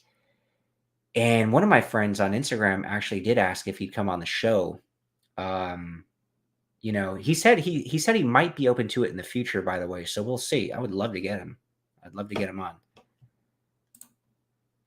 Axel Stone, thanks for the $4.99 there. William Zabka would be an interesting interview, maybe even Ralph Macchio. Yeah, I mean, Cobra Kai is freaking awesome, dude. And obviously, the original Karate Kid's even better. But those guys could be interesting. I did have one guy from the Karate Kid world though, Kenpo Master, the guy that made it to the semifinals, right? The guy who was actually really good at martial arts. Why can't I think of his name? He goes by Rock Breaker Boy. If you want to look him up on Instagram. Why can't I think of his name off the top of my head? But he was really great at martial arts. He's a Kenpo guy in California. It's bugging me. I can't think of the name right now. Hopefully he's not watching this and doesn't get offended. But that was a cool interview, kind of giving some behind the scenes stuff on the Karate Kid. Chuff Aldrin, that Warrior Island guy was entertaining, man. Yeah, he was, wasn't he? Watch those videos if you haven't seen it, man. Pete, congratulations, David. Well deserved. Thank you. Humble Batman Collector. What has martial arts taught you? So much, man. Respect above all else, right? Especially when you're dealing with something at its core, martial arts, self-defense, and some people even go further and equate it to fighting. But really, the whole point, you'll know this, a lot of you who've been training martial arts long enough, like when you first get into it, you get that, and a lot of people are younger, right? There's ego involved. And especially when you start getting better, it's like you almost want to use it. You almost hope somebody does something, right? And then as you get more skilled and more wise, and the ego starts to subside, you realize it's really the absolute last thing you want to utilize in real life for various reasons. I mean, legal repercussions alone should be a deterrent, but it's just not healthy. Now, by all means, if your life is in danger, 100% without question, just use it. In general, though, there's a lot of ways to diffuse situations where it doesn't have to resort to violence. So you really want to empower yourself and make yourself powerful just so you can't be a victim in any area of your life, right? But you can only develop that if you are powerful. So if you can, quote, smash somebody, but you choose not to, that's real power, right? So anyway, martial arts, self-discipline, that's what it taught me, right? Put the ego aside. Let's see, what other comments here. I'd like to see you interview someone like Eric Roberts to talk about Best of the Best, or Lambert to talk about Highlander or Mortal Kombat. Yeah, those could be very interesting future interviews for sure, man. Daryl Porter, late in. Congratulations on the 100K subs. Good to see your hard work has paid off. Respect. Thanks, man. And anybody tuning in, isn't this thing beautiful? I'm very proud of this, man. Like, I busted my butt for like 3.5 years. So I'm proud of that, man. If I was doing a movie, I would hire mostly wrestlers. Okay. Axel Stone, Viking, you didn't see my super chat. Oh, did I miss him? Oh, dude, I apologize if I missed him. Let me see what else comes up. Let me try to catch up on these, and I can maybe look at some back ones. Kenpo Joe, missing the plaque. Bummer. Oh, yeah, you just seen it, Kenpo Joe, if you're still here. Turbo Terminator, Rocky or Rambo? Oh, it depends on the day, man. They're both just so good. It just depends on the day. Axel Stone, no thanks. Don't need Ramsay Dewey on here. He's a Bruce Lee hater and talks a lot of bull crap. Okay, well, there you go. I do talk to Ramsay. Like, we know each other. He likes the channel, and we communicate every once in a while, like in little brief messages. Bruno, like to see more about Brandon Lee. Rapid Fire has some of the best fight scenes. Yeah, it does. Good boy. Oh, thanks for the $5 sticker, super sticker. Kung Fu Kitty. Yeah, he's taking a nap from his Kung Fu training. He was busy and active earlier. Evil Alex, Van Damme is my number one hero. Him on the channel would be amazing. Yes, it definitely would, man. Stephen Troy, Viking Samurai Live. Yes, a live solo session outside of the brief appearances that Ollie the cat makes. Scott Pack 100. Have to admit, I unsubscribed due to all the Frank Dukes videos, which I got a bit sick of, but resubscribed after those excellent Muhammed Kisi interviews. Congrats on the 100K. So we lost you because of Frank Dukes, but we got you back in because of Muhammed Kisi. Oh, those Muhammed Kisi videos are beyond incredible. And we didn't even scratch the surface. So I spent over 3 hours with them on the initial interview. And alls we got up to is where they got Bloodsport finally. And that's an amazing story. I haven't released that part of the interview yet. And that's 3 hours. Just some people will start there, right? Like, okay, let's talk about Bloodsport. Like, I'm really going in depth here, and these are incredible. So check out the playlist to catch up on all these. I think I put out 4 parts so far, and there's going to be at least 2, 3, or 4 more before we even get to Bloodsport, and then we're going to talk about all the movies. Nobody talks about Black Eagle. Nobody talks about Cyborg, Death Warrant. We're going to talk about them all. So really good stuff coming up. So minimum, you'll have to stay subscribed for those. And then maybe when I get Dukes back on, you can unsubscribe again. Okay. Axel Stone. I think Seagal has a wealth of knowledge about martial arts and self-defense, not combat sport. It would be a complete waste to not pick his brain about warfare martial arts. That's true. That's a good point. Salty ass penguin. I enjoyed the Dukes content. Very entertaining. It is very entertaining, man. Dukes is an entertainer. And there is some actual truth to the man. There is, despite what people think. Turbo Terminator. I see your Streets of Rage poster. Did you play Sega back in the day? I had the Sega Master System, the 8-bit one before the Genesis. So everybody else had the Nintendo, right? I got the Sega Master System. I never asked for it. That's the one my mom ended up buying me and my brother for Christmas one year. So I think in my entire elementary school, there were like 2 or 3 other kids that had the Sega Master System. So of course, I instantly became friends with them. So we could swap games, man. So we could swap games. And I never understood how badly some people take care of their stuff, right? Like you guys would remember back in the day swapping games with people. You get the instruction book, it'd be like ripped, or there'd be like a booger in the page, or it'd be all crumpled, yeah, it's like they don't take care of this stuff. All my stuff was like in mint condition. I've always kept it in mint condition, which is why I didn't like some people borrowing my games because I get it back. It's like, dude, what are you doing, man? Like the book's all like ripped now, the instruction booklet. Anyway, so yeah, so I had the 8-bit Sega Master System. And then when everybody went to 16-bit and got the Sega Genesis, that's when I got the Super Nintendo. So I ended up with like the less popular systems. Although I guess Super Nintendo was still kind of popular, but not like the Genesis. Timmy Toskis, Boss Rutan is up for coming on your show or on your channel.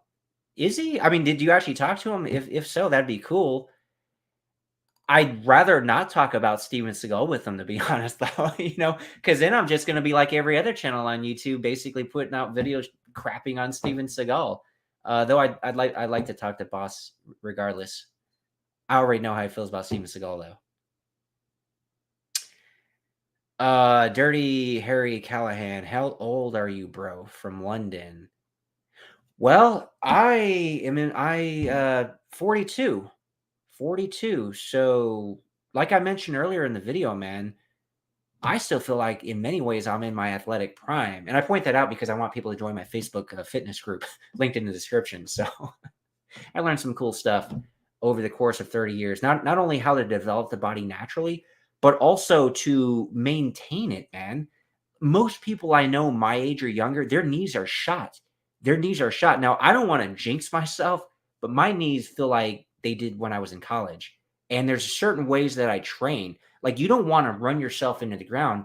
Even the interview I did with Chuck Sullivan, who's 91, by the way, still sharper as a tack, he even said, your body's just going to fall apart. You're throwing 500 kicks a day hitting bags, which I'll add to that. I'll say if you're throwing 500 hard kicks, right, your body's just going to start falling apart, man. 500 hard kicks a day, that is, for like 30 years, right? So I do a lot of my training like slower and controlled, which is better to build technique because when you go fast, it's so sharp, but it doesn't put the wear and tear on the body either nearly as much. So I would say a lot of my training, right, especially now, it might be up to 80% of slow stuff. And you could check out some of my stuff on Instagram, by the way, Real Viking Samurai. I'll do my kick. I'll just hold my leg up, put it down, just really getting the technique nice and sharp. And then maybe like at the end of the workout, I'll throw it hard and fast, right? Because you still obviously want to maintain that. So, and that's one reason why I do like my jump kicks, like the helicopter kick, for example, the famous Van Damme one, is because for me, it's like people will say, hey, you can't use that in a fight. I'm like, that's not why I do it. I want to maintain my athleticism. Plus, just logically think, if I can jump up in the air this high, do the split, spin around real quick, that's explosive power. You don't think I could just do a really hard side kick on the ground? Like, yeah, of course I could. Anybody who could do that is able to do more of these techniques that you would do in a quote real fight. So, but it just flies over people's heads, they just want to put out their comment. You can't do that in a real fight. It's like, that's not why I'm doing it, man. Anyway. Spirit of Justice, a Sigma empath. Rogan and a guest mentioned Lawrence Olamis and seemed totally unaware he's a legit martial artist. That's interesting. I think Joe Rogan should get Lawrence Olamis on his show. Lawrence was a great guest. Shout out to Jeff Langton, by the way, who hooked me up with his contact info, right? Put in a good word, because they work together on Final Impact, and they have some cool history. And when I was interviewing Jeff, I was like, hey, you work with all these amazing people. Who's the best martial artist you ever worked with? He said Lawrence Olamis. I was like, really? I mean, I like Lawrence Olamis. Obviously, we all know him from Renegade. I just never thought he was in the discussion, right? With like the best martial arts movie dude. But after talking to him and learning some of his history, and you should watch the interviews I did with him, it's like, wow, this guy's got quite the background, man. He's even more of a badass than I thought. Anyway. Kenpo Joe, this dude's a encyclopedia. See, UFC 1991. I thought it was 93. Leave it to Kenpo Joe to know the real dates, man. He's the fact checker. Brock the Badger, that's a clever move not to share your thoughts on Frank Dukes because he looks for any reason to sue people. Well, I mean, that's not the reason I'm not going to share my thoughts, because, and I'm not even going to say if my thoughts ultimately, if I think he is the ultimate fighter / ninja / CIA operative, or if I think he's completely full of crap, because either way, people are going to look at me a certain way. They'll probably actually look at me better if I unfortunately spoke negatively about him, but he's got a reputation, unfortunately. Axel Stone, UFC and MMA is okay, but I think it's important to discern the difference between combat sports and self-defense. I think a lot of people don't understand that Bruce was all about self-defense. Yeah, that's a very, very fair point. Axel Stone, I think Brandon would have loved to have been an action star. He could still have branched out, but I think it would have fell in love with the thrill of making action movies just like Stallone. I'd imagine so, especially as a younger man. It's just got to be a thrill, even though these are movies and it's fake and it's make believe. You're still, putting yourself as an actor in that environment and pretending make believe. We all do that as kids, but imagine being able to do that as an adult and just having fun, man, and getting paid a ridiculous amount of money doing it. So, who the hell wouldn't want to be an action star? The Jay Roos theory. Would you ever box Jake Paul? If so, please KO him. Who wouldn't want that fight, man? That'd be like asking, would you fight Conor McGregor? That's like the biggest fight, the best payday. And let's face it, Jake Paul's got skill, but I think most people would rather take that fight, even without the money, than like a lot of other professional boxers, just because it'd be an easier fight. It just would be.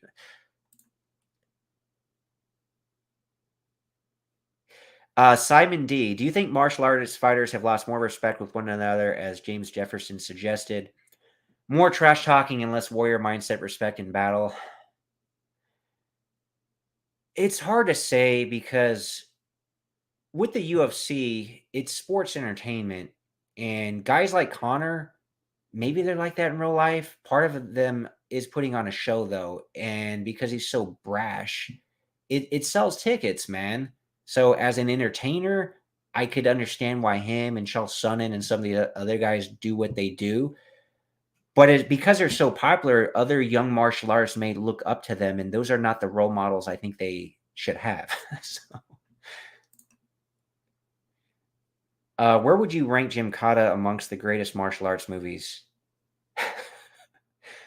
Um, Probably not very high. To be fair, I will revisit it. I don't know if I'm gonna like it more or less though. I might actually like it less. Evil Alex. Frank Duke's interviews are my favorite. If he's full of BS or not, he's very entertaining guy to listen to. You gotta love the Frank stories, man. I I just want to know how much truth there is to these stories. The thing with Frank is, I don't think he has to BS, man. I think just his legit stories would be good enough. Stephen Troy, I think some interesting interviews would be Dan Inosanto, Yang Z, Bolo. Oh, Bolo would be great, dude. Maybe see if you could get a Jackie Chan interview. Congrats on 100,000 subs. Thanks, man. Only a strong, more of this DKK currency. Thank you, man. What do you think of Donnie Yen movies, by the way? Oh, DKK. Okay, so Denmark money. I'll say Donnie Yen. I did see John Wick 4 recently, and he was beyond incredible in that, man. As were a lot of people. Scott Adkins, nobody would know that was Scott Adkins, right? He was incredible in that. I'm glad he actually got to show off more of his acting chops instead of just the fighting stuff. Great role. Marco Zora was great, but Donnie Yen was the real standout. If I have to be perfectly honest, man. I mean, oof. I'd watch that movie again just because of the Donnie Yen character. What I think about his movies in general, I'm just not a fan of most movies that came out over the last 20 years, and that's mostly where his career has been. So, and he's more into the Hong Kong style. But John Wick 4, all the fight choreography, everything about that, and especially what he did was, in my opinion, beyond incredible. So, I've always been kind of like a, you know, a fan in a way, more of him than like the movies, right? Just because he's an exceptional martial artist. But because of that role in John Wick 4, I'm like, dude, I'm a fan of your. Well, I can't say movies, but I'm a fan of him as an actor, martial artist, especially because of that. Like that movie alone would let me say, yes, I'm a Donnie Yen fan, movie wise, just because of that role alone. That's how strongly I think about it.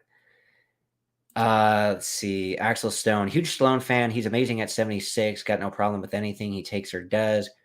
More power to him. I doubt he'll ever get frail or weak because he's been addressing the problem from day one. Yeah, Stallone's awesome, man. Beyond awesome. Brock the Badger. What about your thoughts on Hugh Jackman? Do you think he is natural? Well, so I did cover that in a video. I think he could be. Like, I don't know if he actually was. I do think that physique that he got would be about the extreme of what somebody with that build could do naturally. The fact that he did it obviously in a shorter amount of time, see, that's the questionable stuff, right? And then especially now doing the transformation in his 50s, I'm pretty sure just naturally his testosterone is lower. He's going to be running at a disadvantage, man. So, yeah. I mean, maybe he's on TRT. If he's on TRT and he's got testosterone levels of a 20 or 30-year-old, not like double a 20 or 30-year-old, but like a 20 or 30-year-old, then maybe he could actually pull that off naturally in his 50s. Perry fan, do you take any protein powder or creatine? Yes, I do. In fact, I really like this company, First Form. You guys should check out the description link. You'll find out these products. You get what you pay for, man. You could always find cheaper supplements, but again, you get what you pay for. This is not trying to be, hey, we got the cheapest protein powder. I don't think you want the cheapest protein powder, by the way, for various reasons. Just because the quality of it, you're not going to absorb it. It'd be like looking at fruit, like a nice, juicy, succulent piece of fruit, and then something that's been just like wilted. It's like you're gonna get better vitamins and phytonutrients from this one than this like wilted one. So it's the same with like supplements, man. You go buy cheap protein, but they probably the way they processed it at high temperatures or ion exchange method, it's garbage, man. So but yes, I do take protein powder and creatine. Turbo Terminator, what is your connection with Canon Films? Well, the late Menachem Golan's nephew Gabriel actually owns the rights, and me and Gabriel are very close. Consider us good friends, but also, quote, business partners. So that's my relationship with Canon Films. El Capi de Ciem, $20. Thanks, man. Are you going to do ninja training and fight Civil Simic on Warrior Island? I hope so. James Jefferson gave me the invite, so hopefully, that goes through. I'll get my ninja outfit. I'll put my patches on, and of course, I will do my ninja training with Stephen K. Hayes. Right? That'd be amazing. Simon D. I watched Fight Club again recently. Brad Pitt's physique looked great. Very Bruce Lee poses and lean, wiry. I'm similar to Bruce Lee's size, shape, so that's my aim. Then, as can't bulk up as much. Yeah, that's the thing. When you get into fitness or working out, do it for you, man. Don't do it because somebody else thinks Bruce Lee looks amazing and you should look like Bruce Lee, or maybe more size like Van Damme, or more size like Arnold. Or some people they love powerlifting and strength training, and they don't even care if they're, quote, skinny fat. Like, if that's fine for some people, man, just do it for yourself. So whatever ideal physique you have in mind, not what like the mainstream thinks looks the best, or even necessarily your wife or girlfriend. No, that's important. You want to look attractive to them. That part's kind of important. But just in general, any fitness related journey, you have to do it for yourself first and foremost, not because people are going to judge you when you go to the beach, because then it's not going to become a lifestyle. That's not a good enough reason. Once that vacation's over, you're just going to be sitting on the couch eating potato chips, watching Netflix again. So you got to find your why, and just remember, if it's a lifestyle, so you have to be consistent and stick with it, but it's got to be for the right reasons. It's got to be for you. Jason Dugdale, would you write a book like Stallone did with Sly Moves? I'd love to in the future, but hopefully when I'm, a much bigger name. Because I do have a lot of knowledge I picked up over the course of 30 years, man. You do pick stuff up. So join the Facebook group, guys. Click the link in the description. S. Aurelius. Less guys would claim natty if they weren't afraid of BS unconstitutional laws. So, look, I think these people, they shouldn't comment on it, because some of these people will market themselves as natural because, again, they're trying to sell something, either a training program or their supplements or something else. And if people know that they're on stuff, they're going to be like, well, how good is your training? How good are your supplements? How good is your diet if you're taking drugs anyway to look like that? So they're not going to really be able to sell their stuff so much, because people, even though you still have to do everything right if you want to look good, you still have to have the diet, the training, the supplements. And then if you want to get to that next, level, elevated, then obviously these people take drugs, right? Especially if they're competing in bodybuilding, say 95% of them, unless you got like those Ronnie Coleman genetics, which even him, in order to win the Olympia, had to even take all these drugs. I really think he was natural when he was placing like 12th, 13th, 14th. I really think that guy was natural, but that's like elite genetics, 1 in a million genetics, and doing everything right on top of it. And then in order for him to win the Olympia, he still had to use drugs on top of that. So anyway, I think that's why I think these people shouldn't say anything, though. If asked about it, say no comment, because the fact that they lie bugs me, man. And then their reputation and everything else, but more with the industry as a whole, where people will question everybody. Once these fake natties are exposed, and then all of a sudden people just, oh, well, everybody's a fake natty. It's like, no, it's not a good thing. Axel Stone, you just need to eat more calories, man. Try weight gainers, but be careful. Too much and will get fat. So if you're trying to gain, you probably want 18 to 22 calories per pound of body weight. That way you don't blow up too quick, because then you start accumulating fat. So in order to do it when you're lifting and everything else, 18 to 22 calories per pound of body weight roughly. And the amount of protein you want is very important. So hypothetically, if you're 200 pounds, and well, I guess if you look like Bruce Lee, you're not 200. Let's say you're 140 and you want to get up to 160, you should eat 160 grams of protein, right? 1 gram of protein per pound of your goal body weight. And that's how you kind of get the calories to that 18 to 22. Obviously, the rest are made up of fat and carbs. Anyway, I'll cover more of that stuff in that Facebook group. Have you seen the Mike O'Hearn, what is love memes and how he has embraced it? I have not. I have not. Let's see. Watch MMA. I think you could stay on the outside and use your kicks to smack the Liver King up pretty easy. Oh, yeah. I mean, if it was a kickboxing match, sure, man. But as far as like a boxing match, then obviously not so much. Antonio. Hey, Sean Lunich's best friend.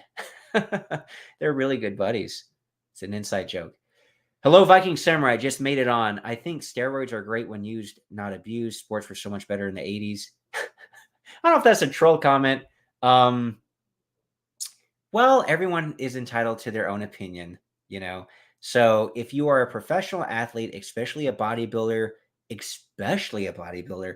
kind of goes with the territory. So you know what you're getting yourself into if you want to compete at the highest levels. For most people who just enjoy working out, they don't make a living playing sports, they're not a professional bodybuilder, they need to prioritize their health. And they're still going to be able to get jacked enough. They're going to be able to get lean enough naturally.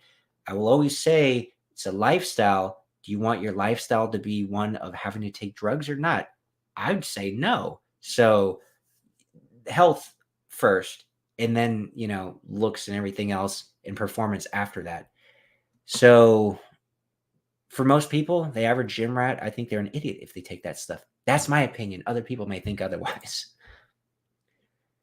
Axel Stone, I want to know more about Demolition Man 2. Waiting for Sly to start filming. Hope he starts this year. I hope so, man. We've only been waiting since, 1993? Who's the most famous person you have ever met? P.S. Love your channel.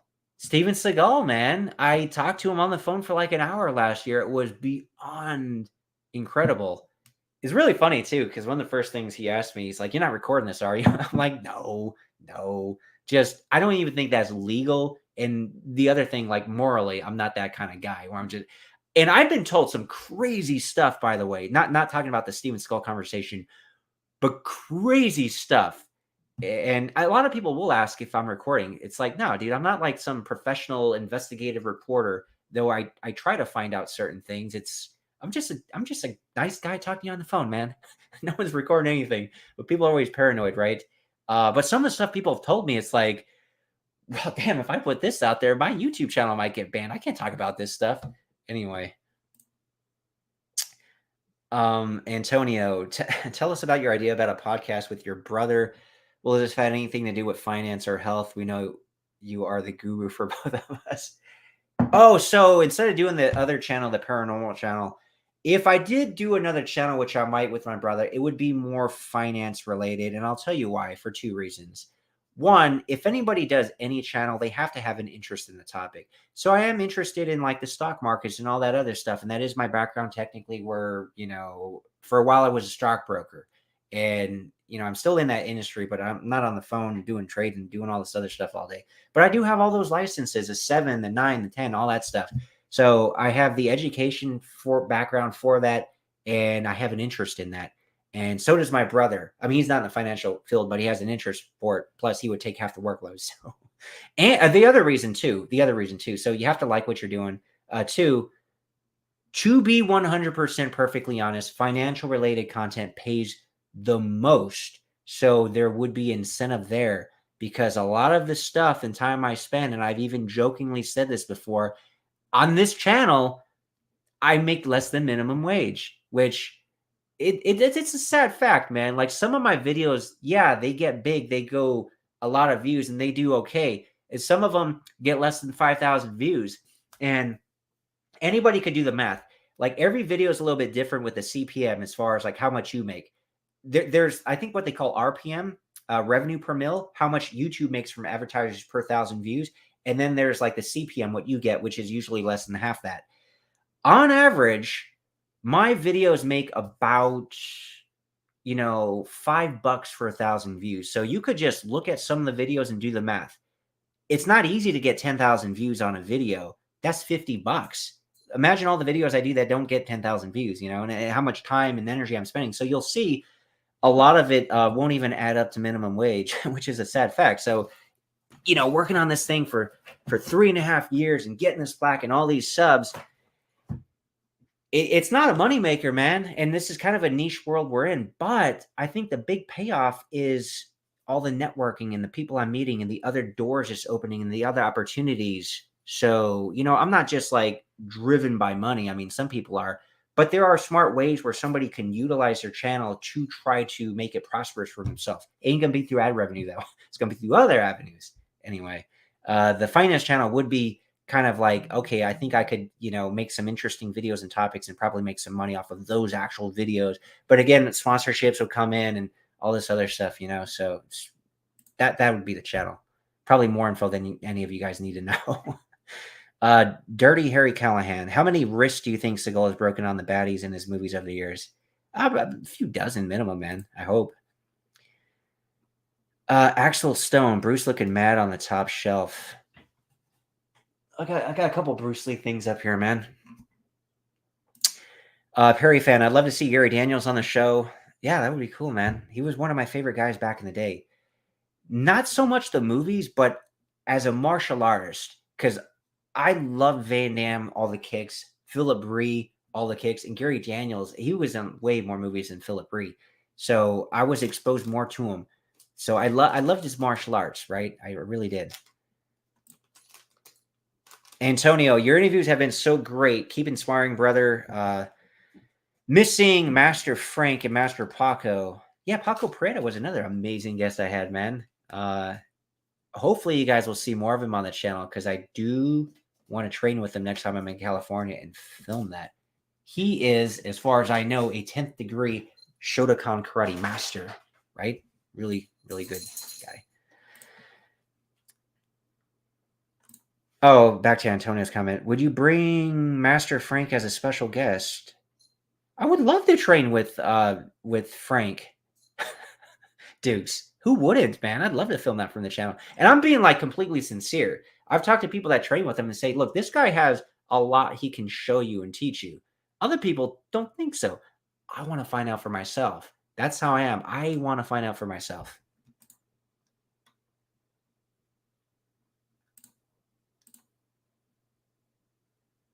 Okay. Oh, wow. I'm really behind on these comments because these are comments related to Tommy Carruthers.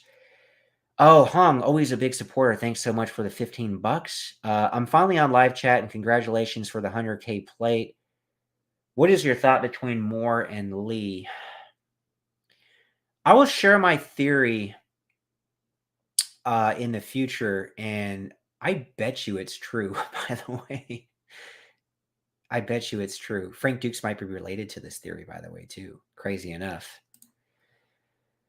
Oh, got for UFC 287 tonight. I got Adesanya. Yeah, I mentioned that earlier. So we'll see if he gets it back, man.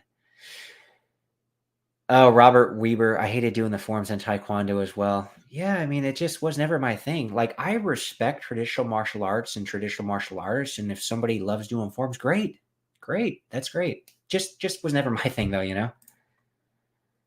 Antonio, Kisi, Paco, and Master Frank would be amazing on together. Mr. Sheldon would also be great with them for contrast. I think Paco and Master Frank should reunite. Yeah, well, hopefully. Hopefully.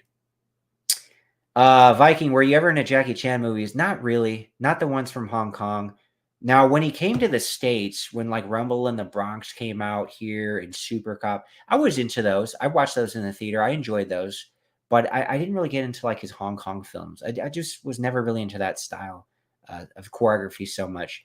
I'll give it credit though. I mean, of course, it is very high level, of course. And Jackie Chan is Jackie Chan for a reason. But I was always more the Van Damme guy. Perry fan, how is Jeff Langton doing? I saw the GoFundMe for him. I hope he is well. Well, I talked to him like last week. He seemed to be in good spirits. I think if you guys didn't know, he did have heart surgery a couple months ago. He's doing pretty good. He's hanging in there. He's got a trying to get back into the whole acting world thing again. So hopefully that works out, right? Let's see. Play.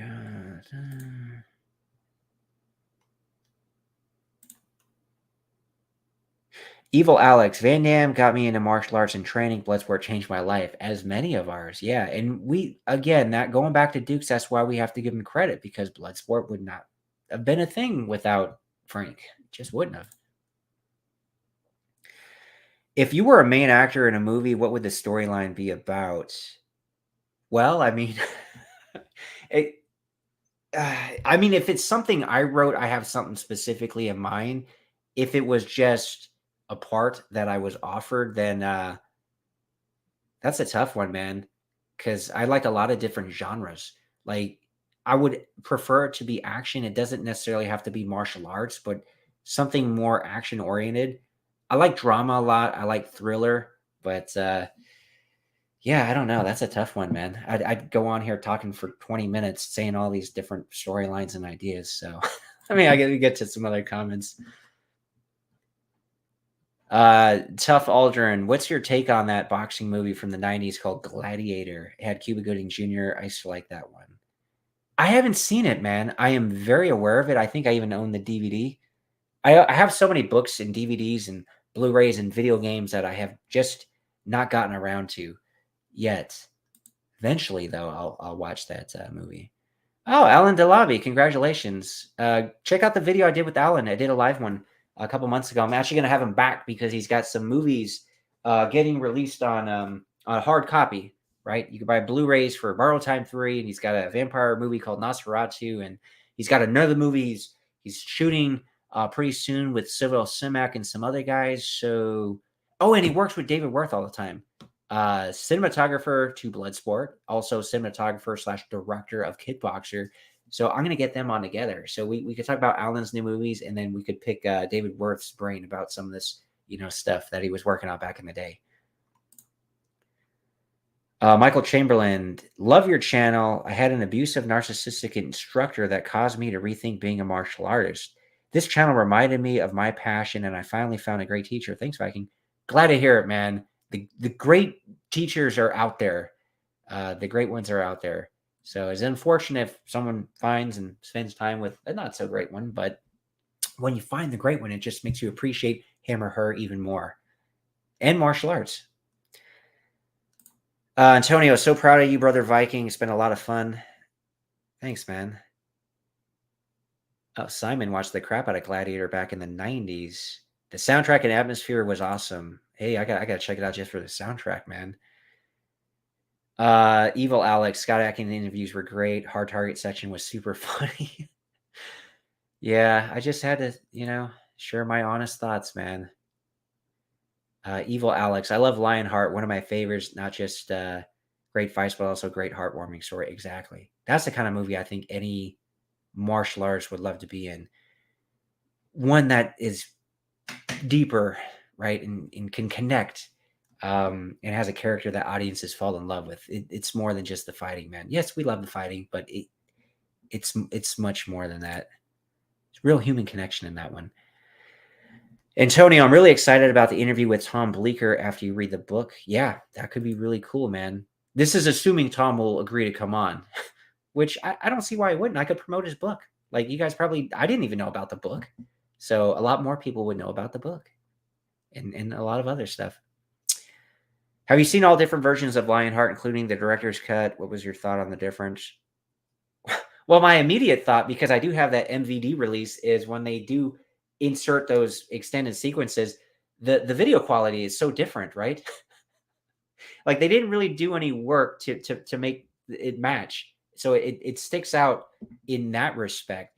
But more of Lionheart's always good, man. So yeah, it's just cool seeing some extra stuff you never seen back in the day, because I watched Lionheart all the time in the 90s, all the time. So seeing a couple like little extra snippets of film is cool, I thought.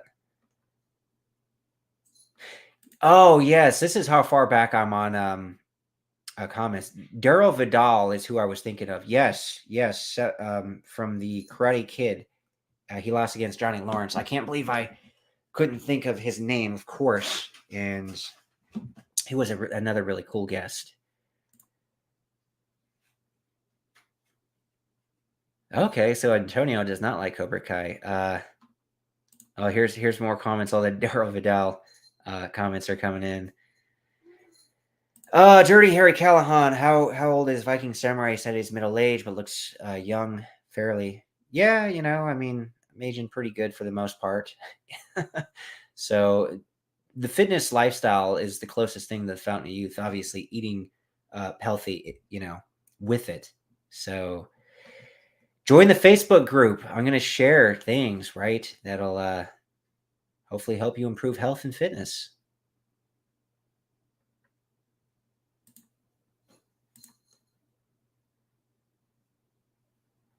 Let's see. Let me try to catch up on these. Yeah, it would be neat to see David Bradley for sure. Dura Vidal, yeah, the crane kick, dude. Yep.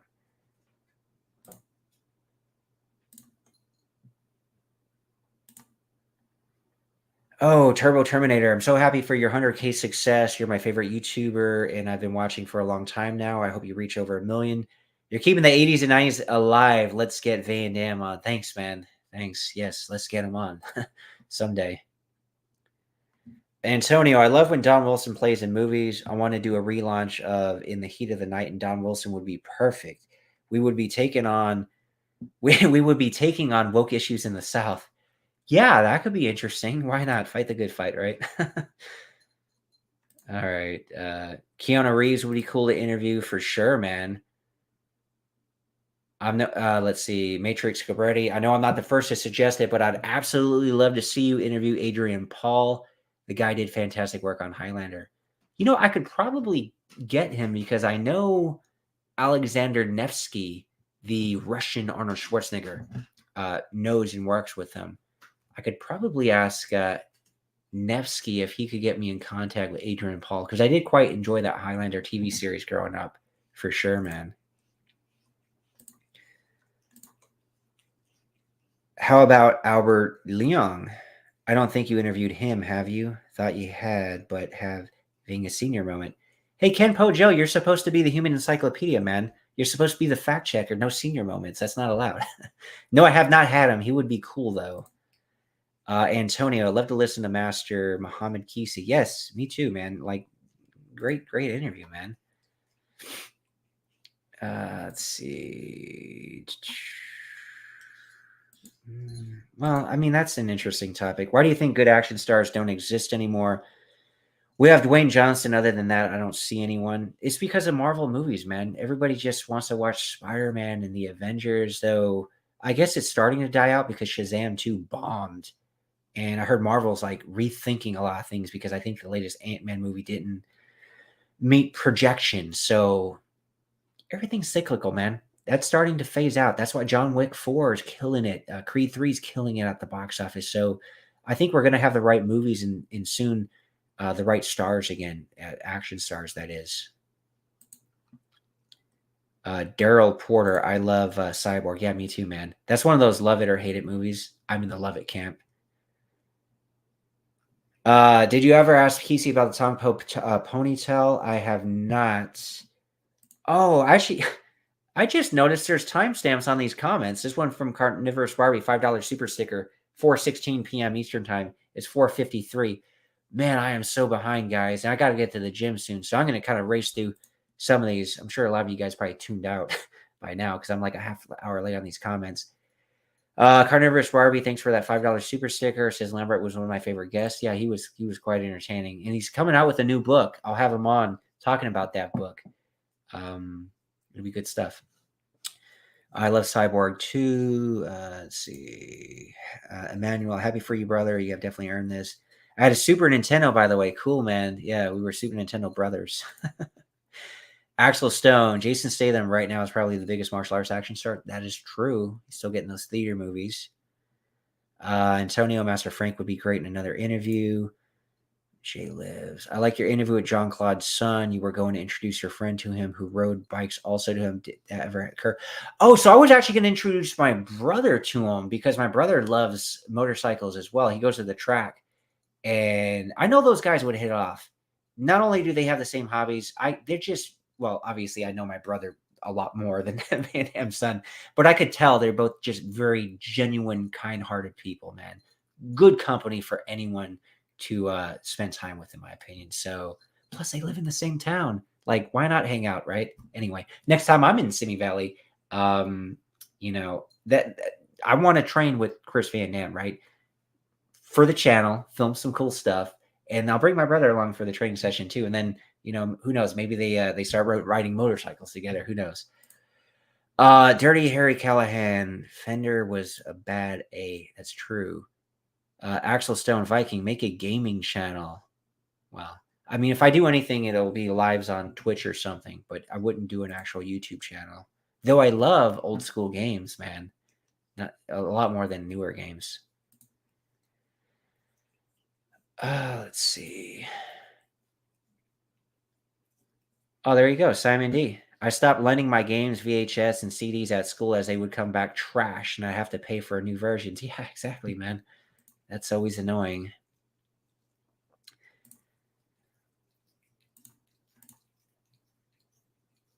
Yasar B. What is the significance of the name Viking Samurai? A couple of different things. Well, for one, I wanted something original. Like, I didn't want to be whatever guy 27. It's like, no, I need something original, right? There's no other Viking Samurai. Part of it, like ancestral, is because I do have some Northern European and also Japanese bloodlines, though technically on the Asian side, I am more Korean.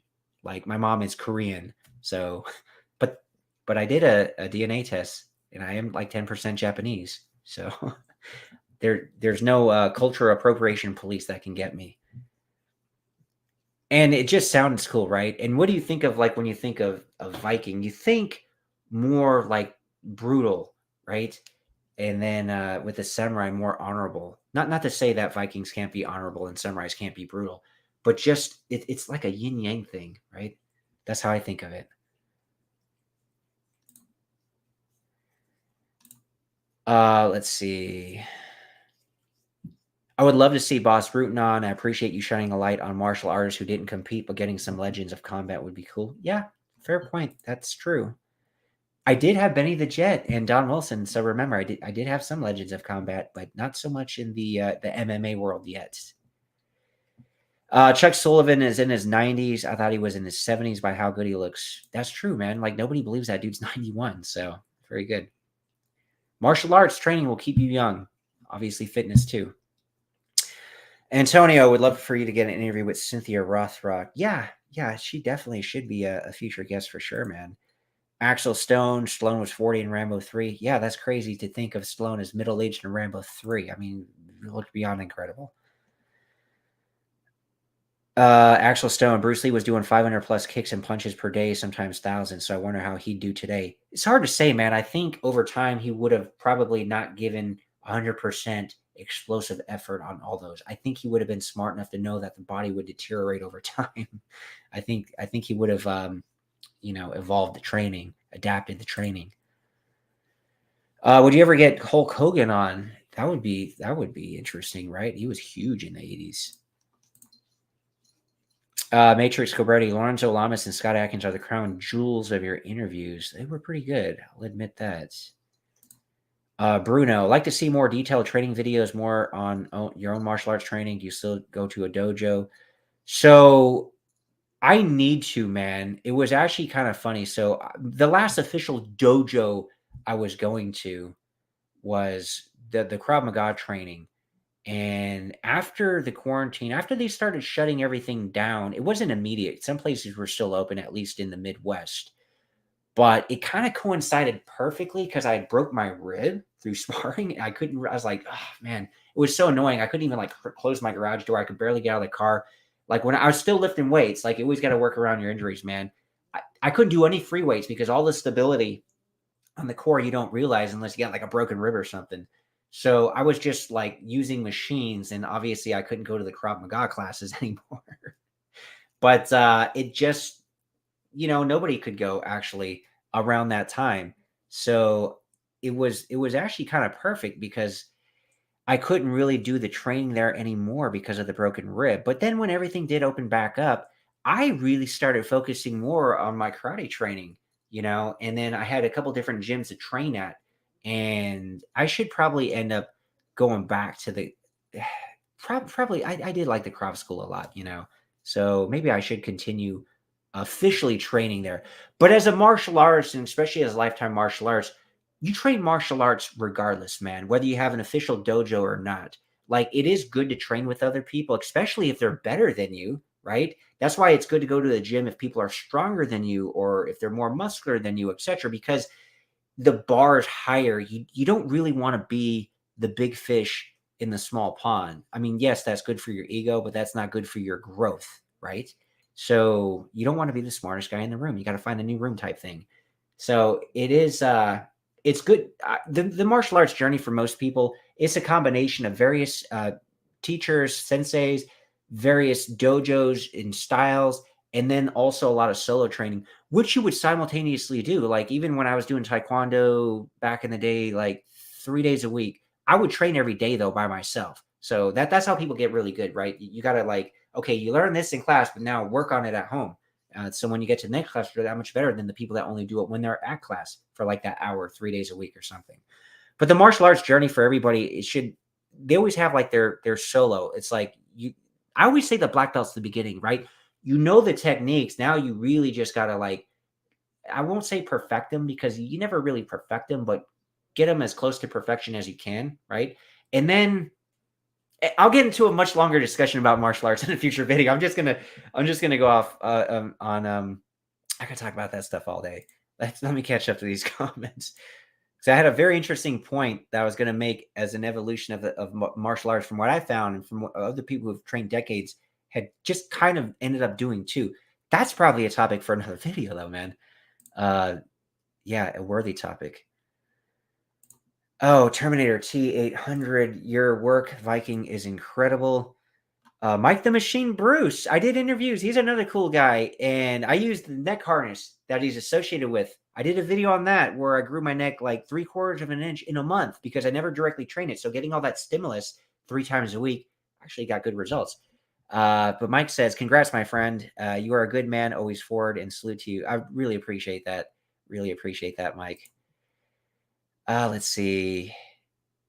Oh, Mike, by the way, one of the world's strongest necks. So he's not just some random guy that's got a neck device. This is like the guy where you could bend bars on his neck, right? And so I trust what he says as far as the workout and, like, the neck harness that he recommends because he helped design it. So that's the guy. If you want a strong neck, you gotta talk to that guy.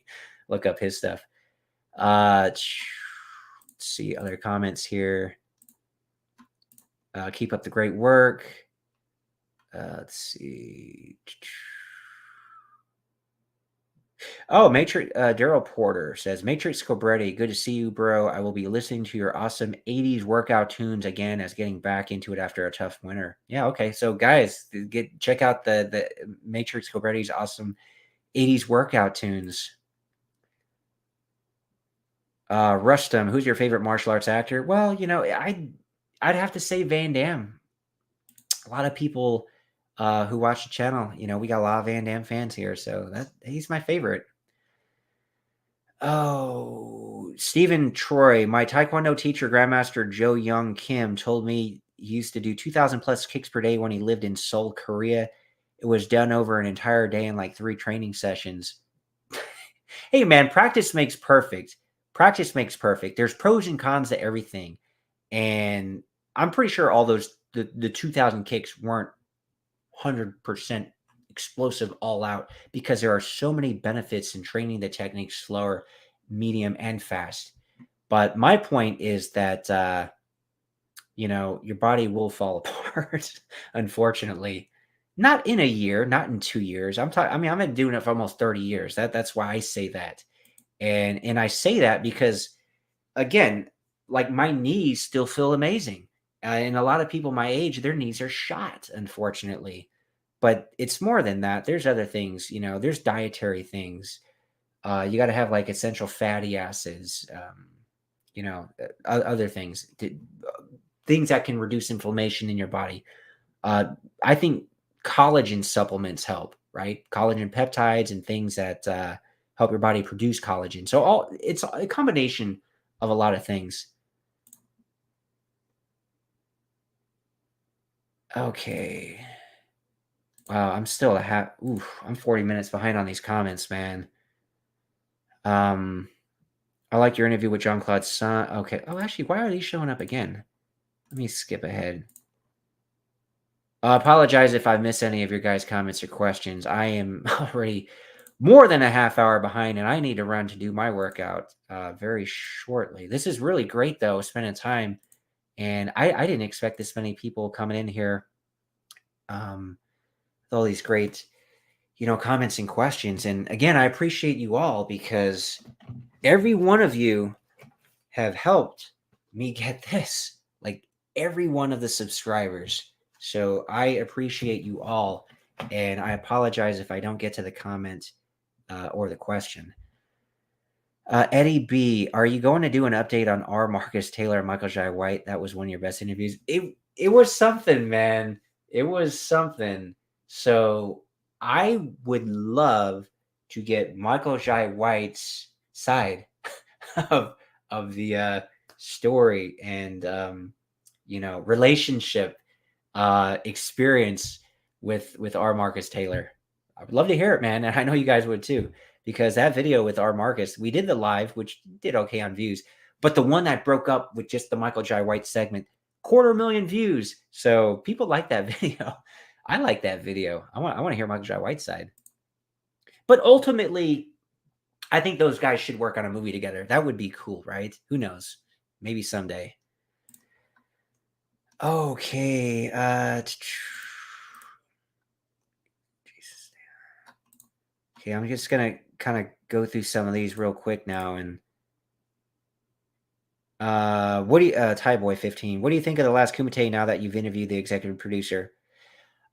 I think it's got potential, man. And I do look, the curiosity factor alone. I want to see what they put together. So if you guys really want to see this thing made done correctly, check out his Kickstarter, man. There's like 21 days, maybe.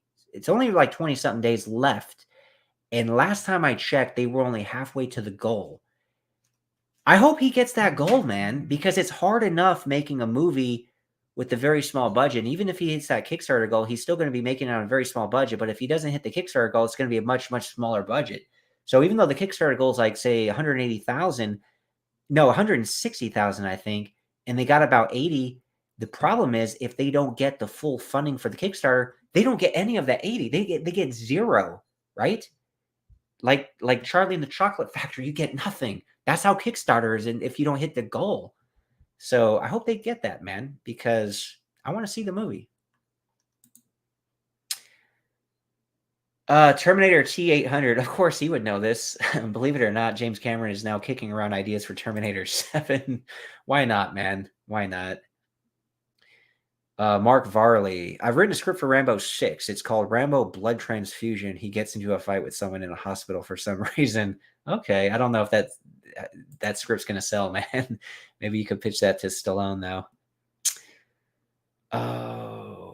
With regards to the Donnie Yen comment earlier, if there's one movie you should watch of his that his best modern fighting, it would be Flashpoint.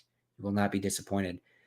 I did watch the fight scenes from it on YouTube. Yeah, they were good. I didn't watch the whole movie itself, but I am turned on to seeing some of Donnie Yen's other work, especially now after John Wick 4. I heard on Rumble you get paid per view. No idea how it works out. Well, see, YouTube's kind of the same. You do get paid in a way per view, pretty much next to nothing. So if you get 1,000 views on my channel with this content, it's like $5. So, if you just do the math, you'll see it's, I don't know how many pennies. So you do technically get paid per view. It's just pretty much nothing, That's why you need those videos that blow up. Otherwise, you just need a few of those to at least make a little bit of money on YouTube. Otherwise you're, not even making enough to pay for coffee at Starbucks, man.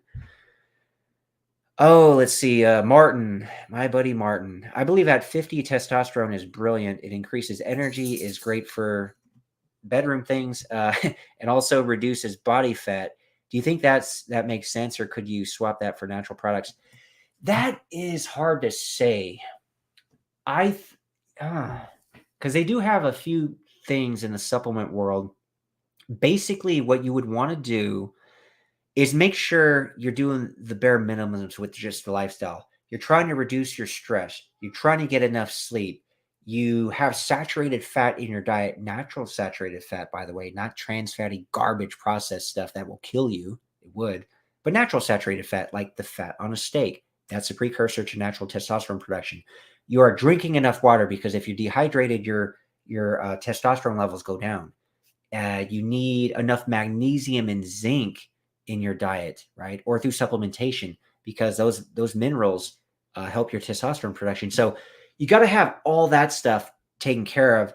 And then you could look at herbs like ashwagandha and some other things. So what you'd want to do, make sure you kind of have the basics covered.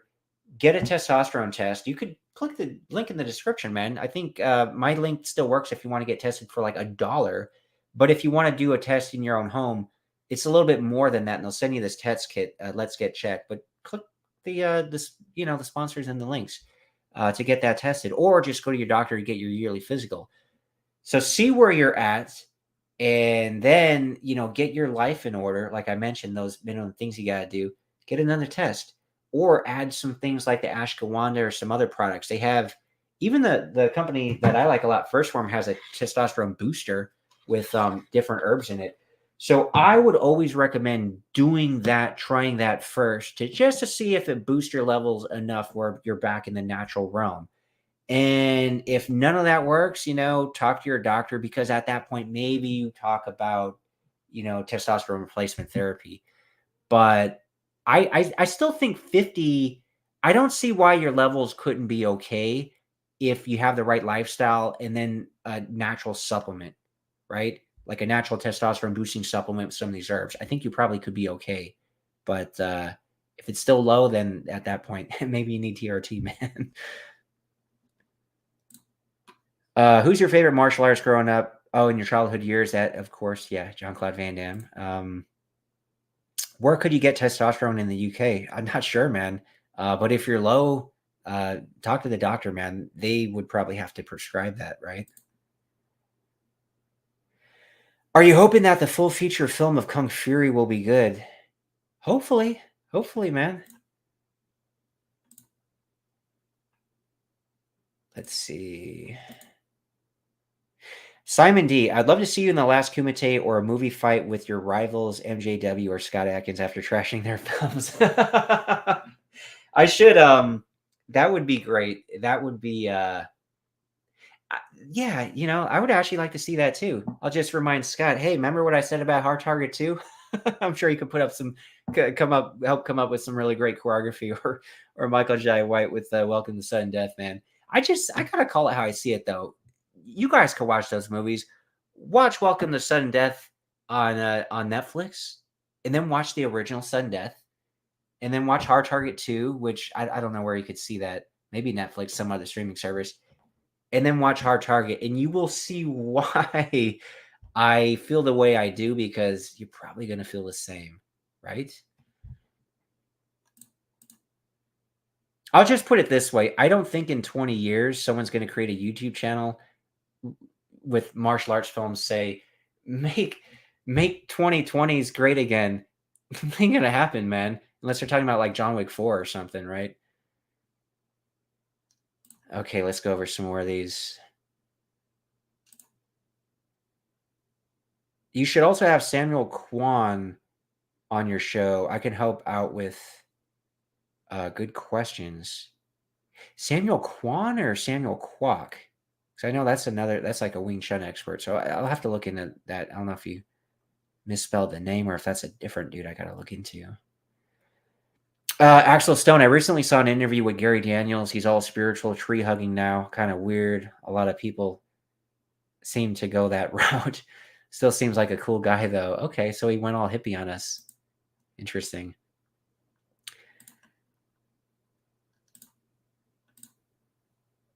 What about Dale Apollo Cook?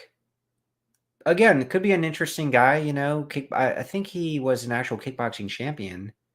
And I know he had some movies back in the day, so that could be interesting.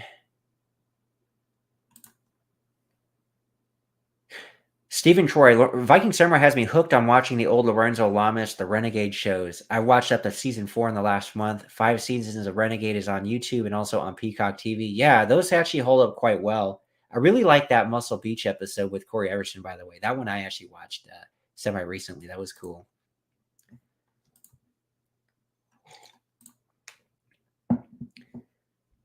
Wow, so many comments, guys. We're 2 hours and 15 minutes in, but thank you for engaging and, commenting. This is fun. I think actually 445, this comment. What are your top 3 dream sequels? Congrats on the 100K subs. Well, number 1 would be if they did a real sequel to Bloodsport with Van Damme. And then, wow. I mean, I don't want to just keep it all Van Damme, but I want to see a real sequel to Lionheart and also Double Impact. Just off the top of my head, man. I'm sure if I sat down and really thought it through, I could come up with some non-Van Damme movies, but I would love to see those. Missing in Action, underrated.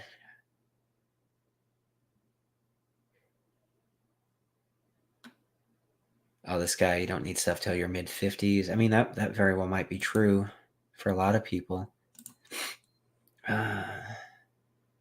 I think another great interview idea for the show would be Branscombe Richmond, otherwise known as Bobby Six Killer from Renegade. Six Killer seems like he could fight back in the day. Yeah, and he even he worked with Steven Seagal on Hard to Kill, and obviously a lot of other movies. So he could be quite cool guest. Lee says, "Love the channel. Takes me back to the '90s action movies. Congrats on the 100K. Thanks, man." Congrats on the channel. Thanks, James. Let's see.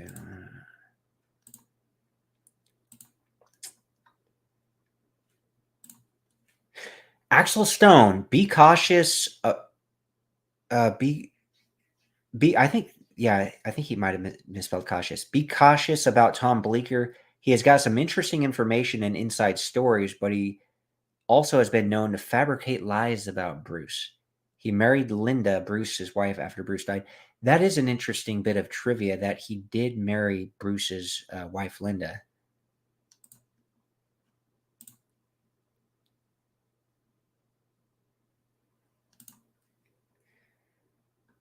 Dirty Harry Callahan. The best thing for testosterone is weight training, especially in mature age. Weight training in general just has so many benefits for strong bones. What do they call it when your body just naturally loses muscle when you get older? Sarcopenia. So it's good to prevent that, and just keeps your body firm, tight, and strong. So weightlifting, just everybody should do it, man.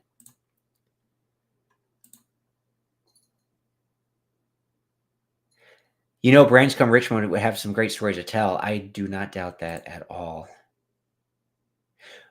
Evil Alex, what's your favorite Stallone films that are not Rocky or Rambo? Oh, there's some good ones. I like Over the Top a lot. I like Cobra. I like The Specialist. I like, Assassins is pretty good. I like Demolition Man. Pretty much, you could almost take any of them from the 90s, right? And then obviously Expendables is really good. Mark Varley, with middle age comes a wisdom that it doesn't matter what you look like, but how you treat others. Yeah, it is very important how you treat others. The golden rule, didn't we learn that in middle school? Or not middle school, we learned that in elementary school. Treat others how you want to be treated. Imagine a world if people did that, right? Like, it'd be a lot of respect going around. So that would be a great thing. It's quite the opposite online, unfortunately, because there aren't repercussions. People could just be bad online, especially. Okay, more comments here. Dakari, besides being a YouTuber, did you ever have dreams of becoming a martial arts actor? Of course, man. I think most of us who grew up in that era watching the Van Damme and Seagal movies, like, of course, like, who wouldn't have wanted to do that? So I know that's a dream of a lot of us. But the movies started to not be as good. And even Seagal and Van Damme weren't even doing good movies anymore, to be perfectly honest. So that's one thing I said on the channel is I'll always give Scott Adkins and Michael Jai White credit because those are the guys that also wanted to do it, but they did it. Even though, and I made comments earlier about, like Welcome to Sudden Death, Hard Target 2. Okay, yes, the movies aren't nearly as good for various reasons, but you got to give them credit because at least they fulfilled a childhood dream, right? And have done what so many of us wanted to do. So I've always given them credit for that, right? Okay, let's see. Oh, yeah, some of these are double appearing. Okay. Comments on woke stuff. Maybe an interview with Dennis Alexio from jail. It's sad he's in jail, but you might be able to get a phone interview. A guy on YouTube who is in San Quentin giving phone interviews. I would like to get Dennis Alexio. Funny enough, even Muhammed Kisi said you should try to do an interview with Dennis Alexio, and he knows Dennis is in jail. But even Song Po thinks I should because he could share some really cool stuff on kickboxer or just kickboxing in general, right? I'm gonna look into that, man. That would be amazing. Axel Stone. I don't like this Antonio dude. He's triggered me. What a weird thing to say. Blocked the dude. Okay, let me see.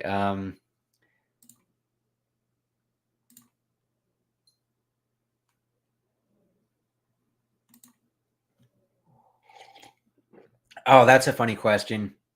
Did you study ITF or WTF?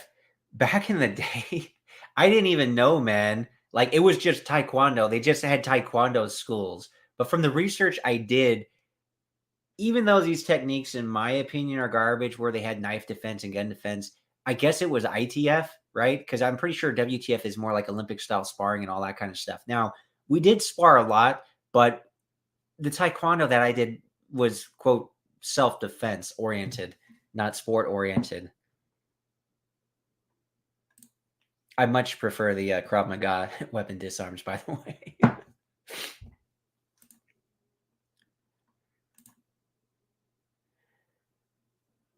Stephen J, congratulations. Your channel is a go-to for me when doing home workouts and chores. That's great, man. Yeah, just play it in the background. I got so many videos, guys. I got over 600 videos. So even if you're newer to the channel, there's so much cool stuff to catch up on now. Obviously, not all the videos are good. I think they're all at least decent though. But there's definitely some gems in there in that batch of 600 plus.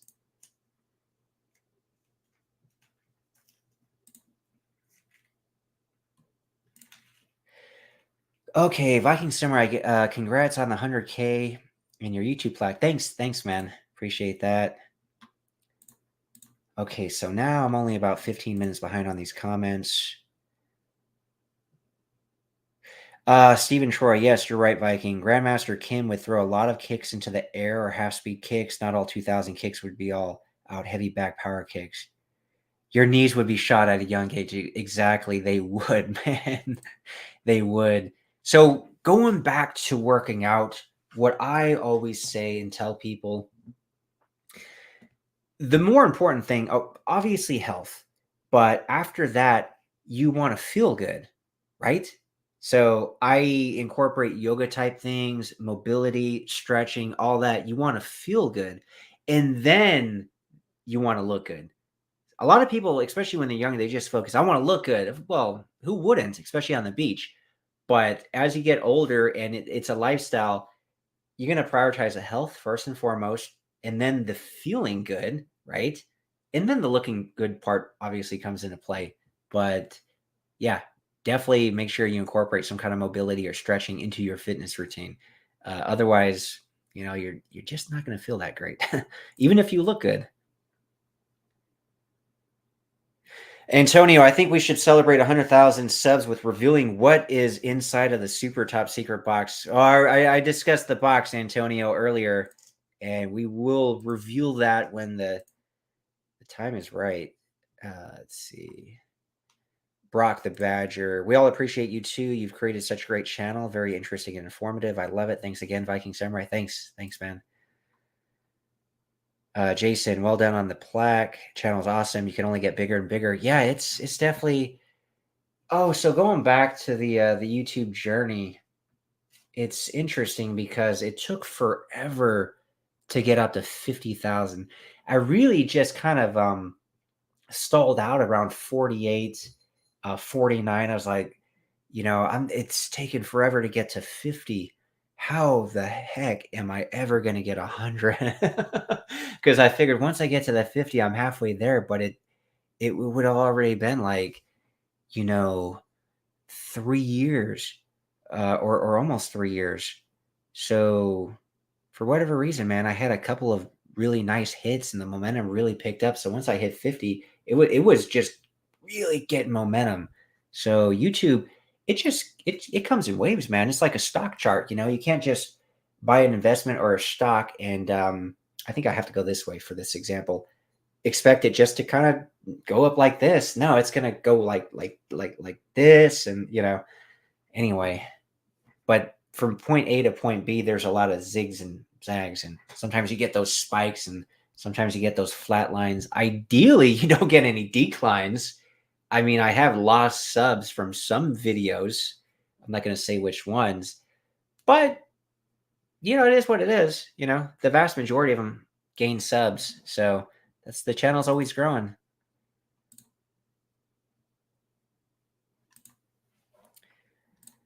Oh, let's see.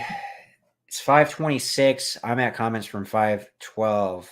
Retro Maniac, what do you think of Rocker Texas Ranger? Well, I actually quite enjoyed that show. Loved that show back in the day. And then also I believe they had Martial Law, but the show that I really liked from the 90s, martial arts related, was Vanishing Sun with Russell Wong. I don't think they ever released that like on DVD or Blu-ray, man. And I want to revisit that because I only watched it when it was like on TV back in the 90s, but that was the one that I really liked.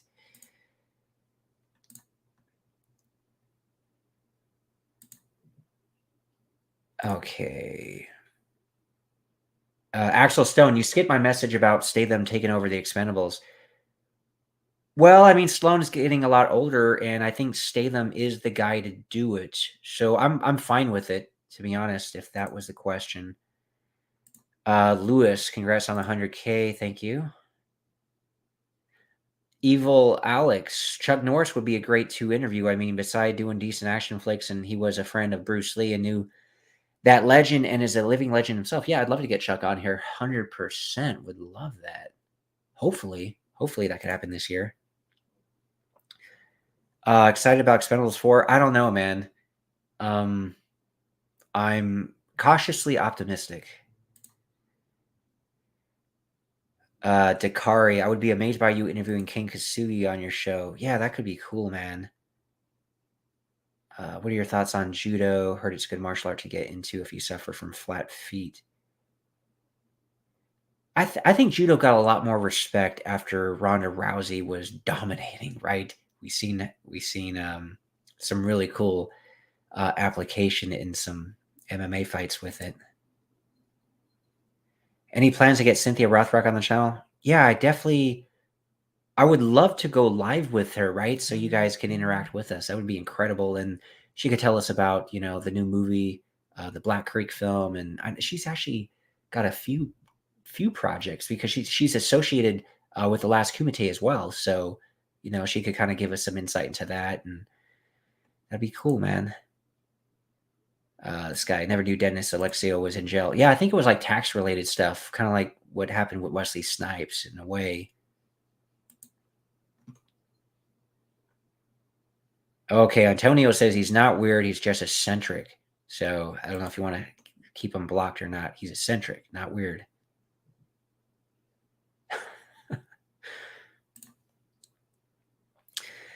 Retro Maniac, Rapid Fire is so darn underrated. Brandon Lee would have been huge. Yeah, I think they were even talking about doing a sequel, man. Rapid Fire is really good.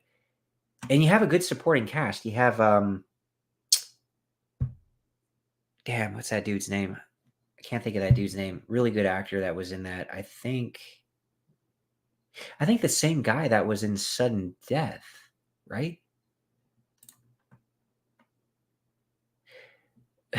Kervin Alexander. AJ will say that award is fake. All bot subscribers. Yeah, I'm sure all of these you guys commenting are bots too, right? This is all fake. It's all fake. The whole show, all the guests, everything.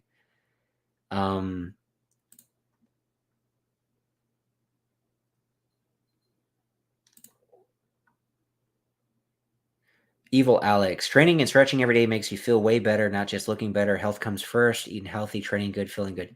Exactly.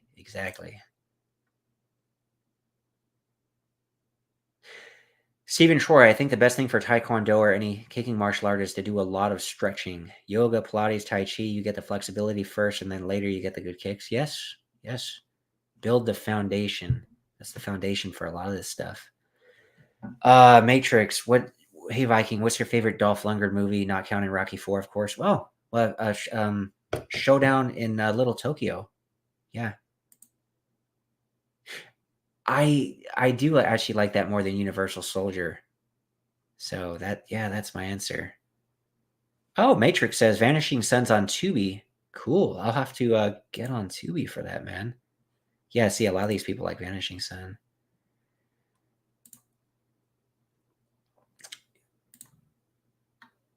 At least Antonio's having fun. Let's see. Ooh, I think I'm almost caught up, guys. That means I can get to the gym soon.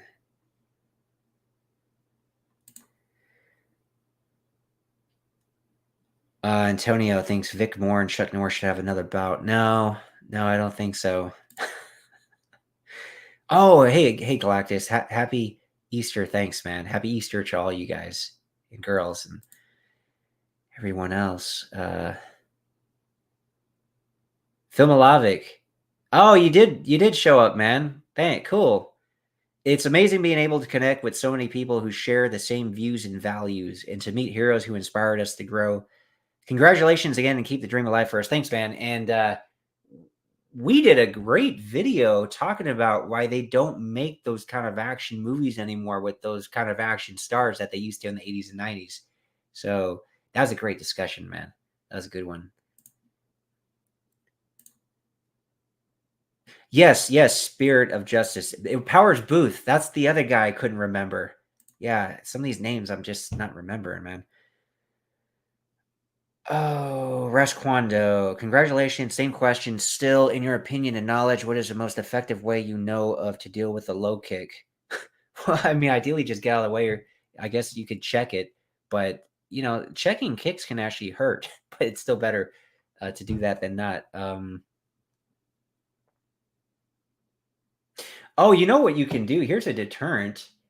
I think Don Wilson actually told me this when I talked to him on the phone last time I talked to him, because he fought all different types of under kickboxing rules, right? Even some Thai guys with leg kicks. You just got to blast them with the straight right, man. Because then they're not really going to want to throw that leg kick anymore, right? Because they're wide open for the straight right. So there you go, man. Make them scared to throw it. Dead Pump Gauge. I remember Vanishing Sun. I think it started out as a part of the Universal Action Pack with Hercules and the Smokey and the Bandit TV films. Yeah, maybe. Galactus, are you watching the fights later? I am not, unfortunately, though I'm pretty sure they're going to be really good, man. I haven't been watching as many fights lately. I used to watch all of the UFC fights, all of the Bellator fights, including the undercards, and I would just spend hours of my Sunday, watching all those. But now I'm usually spending hours on my Sundays just editing videos.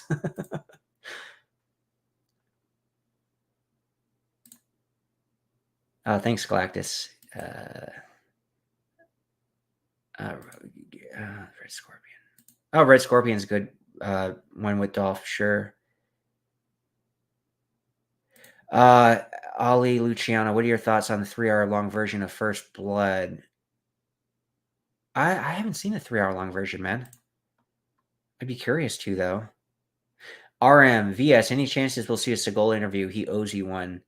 Well, I wouldn't say, he would owe me one, though I think it would be mutually beneficial, man. Like, it would be great for me, obviously. It'd be great for you guys, the viewers, and I think it'd be great for him. I think he should, you know, when he was on Scott Adkins' Art of Action, it made him look really good. And when he was on, with Jesse Enkamp, it made him look really good. So people need to see Seagal now instead of judging by stories of, allegations from 20 years ago. It's like, let's see him now. And I'd love to have him. The guy, when I talk to him on the phone, he's like a martial arts historian. He just knows so much, and you could tell he's so passionate about the arts. And that was really fun, discussing that with him. And it was a little surreal because he sounds exactly like he does in those old movies, right? Like the really classic Seagal movies, like Above the Law, Marked for Death. You're literally talking to the guy from those movies. And I wish he just ended up continuing to play the cool Steven Seagal. He started doing a lot of like accents and other things and trying to act, but his best acting was when he wasn't trying to act. He was just so natural, man. Anyway, talking to him on the phone, it was just like talking to Casey Ryback. It was quite surreal. Do you have any interview planned with Jean-Claude Van Damme in the future? Nothing planned, but man, to get Van Damme, I'd drop everything I'm doing, right? Same with Seagal. I'd drop everything I'm doing. Let's do this interview or whatever. Dolph Lundgren would be awesome. He met a lot of people and could tell a lot of cool stories. Yeah, he'd be another really cool guy for sure, man. Scott Adkins would be a perfect Johnny Cage in the next MK. Yeah, I think he would. I think he'd do good in that part. I'm not sure. Yeah, I wonder who's in contention for that part. But yeah, of course, Scott would be great for that. Brock the Badger. You always have the ability to make me laugh. All this is fake. Yeah, right. Yeah, it's funny. Have you met Van Damme? I have not. I met him last year in Manchester, England. He was so humble and polite, totally exceeded all of my expectations. Hope you get him on the channel soon. Oh, that's great to hear, man. That's great to hear. So, yeah, I would definitely love to meet him someday for sure. Let's see.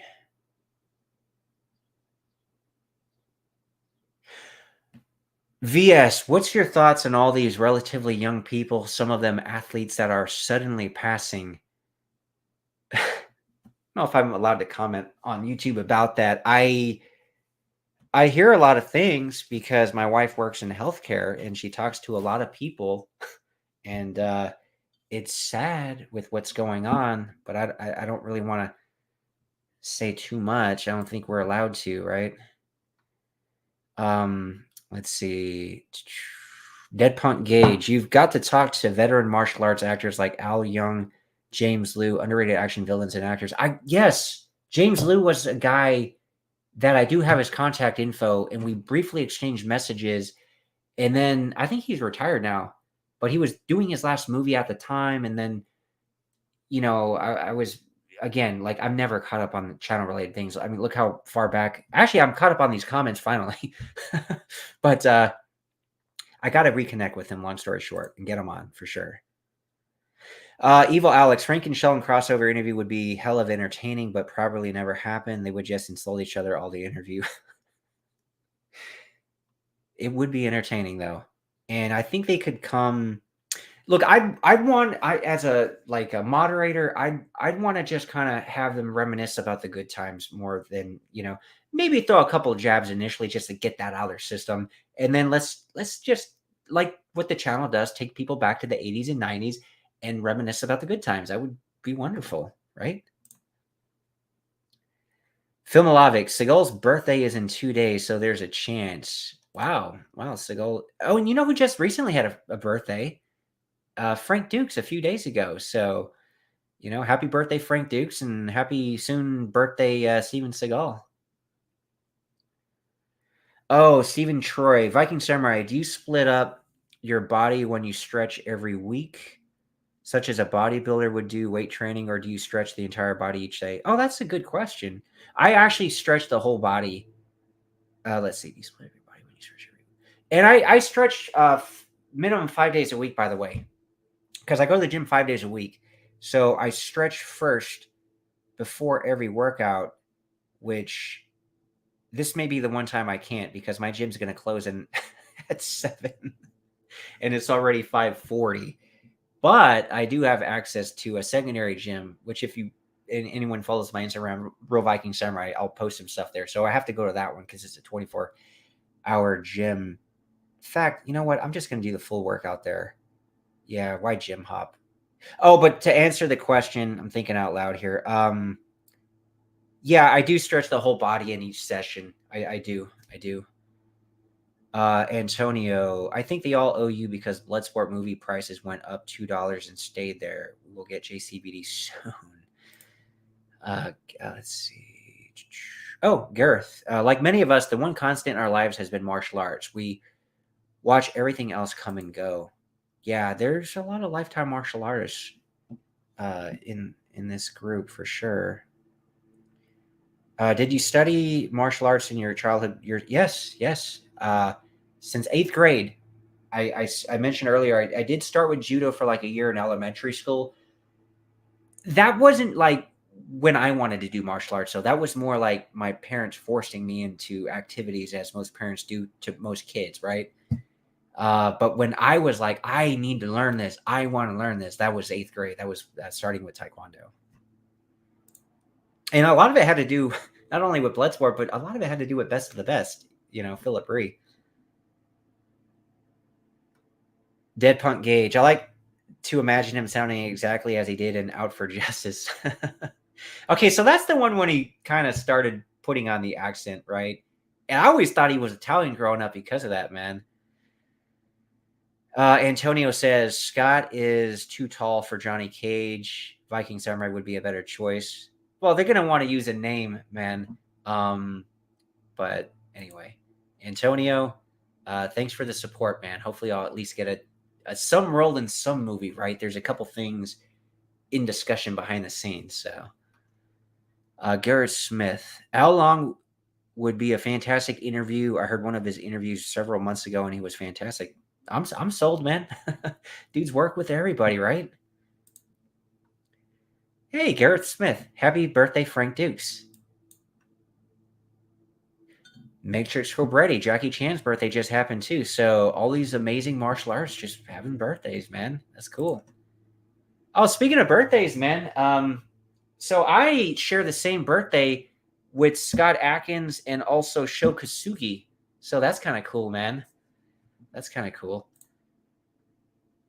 DeVito the Gypsy. Oh, what's your martial arts background? So look, a lot of people will watch this video obviously when it's not live. So I did talk about that earlier, but just to summarize, years of Taekwondo and then years of Kenpo and then kickboxing. And then more recently it was like Krav Maga.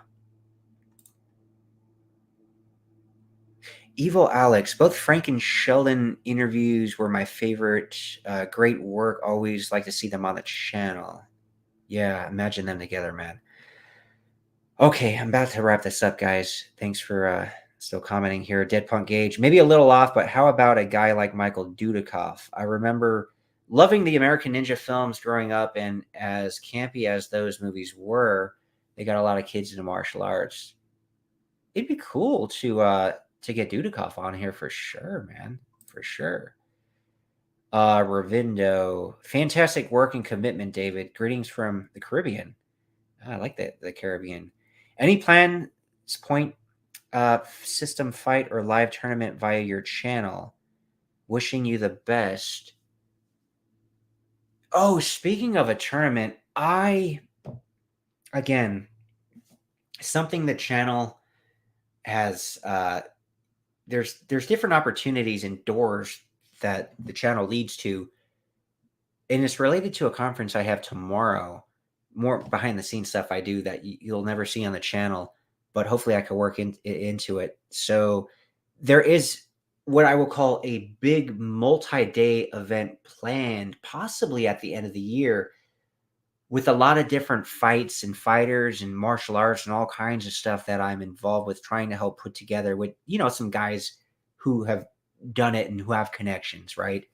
So, yeah, and if that happens, I will cover it like a lot on the channel, even live streams if all goes according to plan. But not only me, a lot of other big YouTubers and social media influencers and lot of other people will cover it too, and there'd be big fights. So I don't know if some of these would even be on pay-per-view. Who knows? But anyway, hopefully that happens, and I'll get crazy coverage of it for everybody. Will there be more Arnold videos coming up? Yes, of course. Of course. Got to cover some of these classics, right? Like Predator, Commando, and some other ones. Evil Alex, what's your first Stallone film you saw as a kid? Mine was Rambo 2, actually. I think it was either Rambo 2 or Rocky 4 because my dad had recorded them on the same VHS tape. Funny enough. So my brother and I would watch those constantly because we didn't have cable. Like my parents were too cheap to ever get us cable, so we had nothing else to watch. So and this was a young kid in elementary, right? Rambo 2 and Rocky 4. Rambo 2 and Rocky 4. And I might be a little biased then because I think Rambo 2 is the best Rambo film. Rocky 4 is like the best Rocky film. Maybe because I was just exposed to him so much at such a young age. But even taking that out of it, those two are great in the series of those films. And some people will definitely say, yeah, those are the best ones, man. Silk, 9.99. Thanks, man. Thanks so much. Do you shadow box more than you do punching bag work? I've started incorporating that more recently, actually, because it was a lot more bag work, especially at this secondary gym that I go to. Like, I'll probably be the only one there. It's like a 24-hour gym, but nobody's there Saturday. So I have the bag room to myself, but they have a separate like cardio room with mirrors. So I have been incorporating to warm up, more shadow boxing stuff. Garrett Smith, have a great Easter, everyone. Thanks, Gareth. Yeah, everyone have a great Easter. Michael Myers, do you think Seagal will ever make another movie? Would be a real shame if Beyond the Law was his last film. I think he will do a comeback. I think it'll have to be the right project. I don't want him to do like a straight to video piece of garbage. I really hope it's like Under Siege 3 or a sequel to Above the Law or something substantial that people are actually going to care about. And yeah, that's what I want to see. So hopefully. Yeah, good boys. 2 hours, 45 minutes strong, Viking. Yeah, man. Like I got endurance. Like most of my workouts are like 3 hours, by the way, which includes stretching, obviously, martial art drills, weightlifting. So I'm kind of like doing three main things in the workout. That's why it takes so long. And obviously, I don't always have 3 hours in a day to do all that. I try to, but if I only have 2 hours, then I'll do an abbreviated stretch session. I make the best use of my time, and that's what everybody should do if you get into fitness. Like even if you have 45 minutes, if I had 45 minutes, I'm doing circuit training, man. I could get an amazing workout in for 45 minutes.